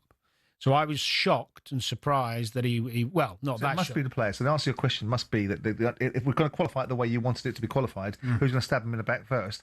Probably the players, because the players must have created a temperature around Sean Dyche, because as we've just said, if he was brought in, Sean Dyche was not brought in to play a flamboyant brand of football to be able to really entertain the eager eye of Marinakis. They were there to sail away from the challenges. And, you know, and they beat West Ham and looked like West Ham had done. West Ham have come alive again and got themselves together. But they would, ostensibly, if they carried on as Danny just said, and we said previously in the other discussions, they'd have been fine. So the players must have had their little 2 penneth and given their little indications of what they do and don't like. Well, I know from speaking to people that, and I don't mind this at all, but Sean Dyche, the training, the intensity, the fitness levels he expects, the hard work, I find it a little bit. I'm all for, as a senior player, I'd express an opinion, but it doesn't mean it should hold any weight. I don't see how what express an opinion to whom? To the owner? Yeah, or the CEO. I've had conversations before, but that doesn't mean they necessarily listen. But I understand anyone in leadership who's got something about them. Why not do some research and listen to some voices? Doesn't mean you have to react on it. You get all the information in. You can't just sit in the corner of a room in your office at Palace and not speak to anyone. Just watch it on a Saturday afternoon, can't you? Yeah, that's fair. So I'm going to listen to the people that are contributing the outcomes. The people that are putting people in the cart, or the people that's the blind leading the deaf. Don't tell me there's certain players who you've spoke very well of in your time at Palace, who you continued friendships with and had decent relationships, because when they were at Palace, you probably treated them with some respect and spoke to them and asked their opinion. Never, not once. Andrew Johnson or Dougie he said he didn't. Absolutely not. I treated them with respect, and when they got themselves into predicaments in certain aspects of their life, I was the strongest force behind them to make sure that my players. You'd never want to say, "How's he doing?" Never go down there and ask for their opinion. No, not interested in their opinion. Because it's the players, Danny, who are stinking the place out. I'm not saying it's ideal. I'm saying I understand it. I'm all right with it. Yeah. Because if you're a strong leader or a strong owner or a strong CEO, then you don't necessarily have to take what they say. Well, let me finish with this then today. Simon, where is trust most fragile? Between manager and owner, or manager and players? It depends, doesn't it? Oh, again, it's a qualified answer you give to that. I mean, each one. I mean, it's interesting because managers expect a certain code of conduct from players, yet don't exhibit it themselves to the people that they work for. Yeah. I mean, I think the owner's perspective is always to try to give the manager as many opportunities to get it right. Players' perspective is, what am I getting out of this equation? If I don't like it, I've got the ump. So the owner's in a position of trying. His desire is never to employ a manager to fire him. A player's perspective is, if I'm not getting what I want to get him out. So make of that what you will. There's a degree of irony in this, though, in that he appointed a manager that wanted to play more attacking, high-energy, free-flowing football, which players generally like. And Postecoglou. They failed miserably under that. Then they've gone back the other way, and then they're whinging about it. When you were asked for your opinion finally, did you ever drop the manager in it? Yeah. Yes. There you go. Without hesitation. Yeah, because I was right. Oh, I see. Yeah. I see. Okay. And the proof was in the pudding. Boy, oh boy, eh? You learn something every day. Indeed. I was right. I was an experienced Of course you were head. right. You were right all along. Danny, thank you very much indeed. You were right to come in here for 10 o'clock today. Of that, there is no doubt. Mr. Jordan, I'll see you tomorrow at 10 o'clock. In the meantime, this Wednesday lunchtime, we're very close to 1 o'clock.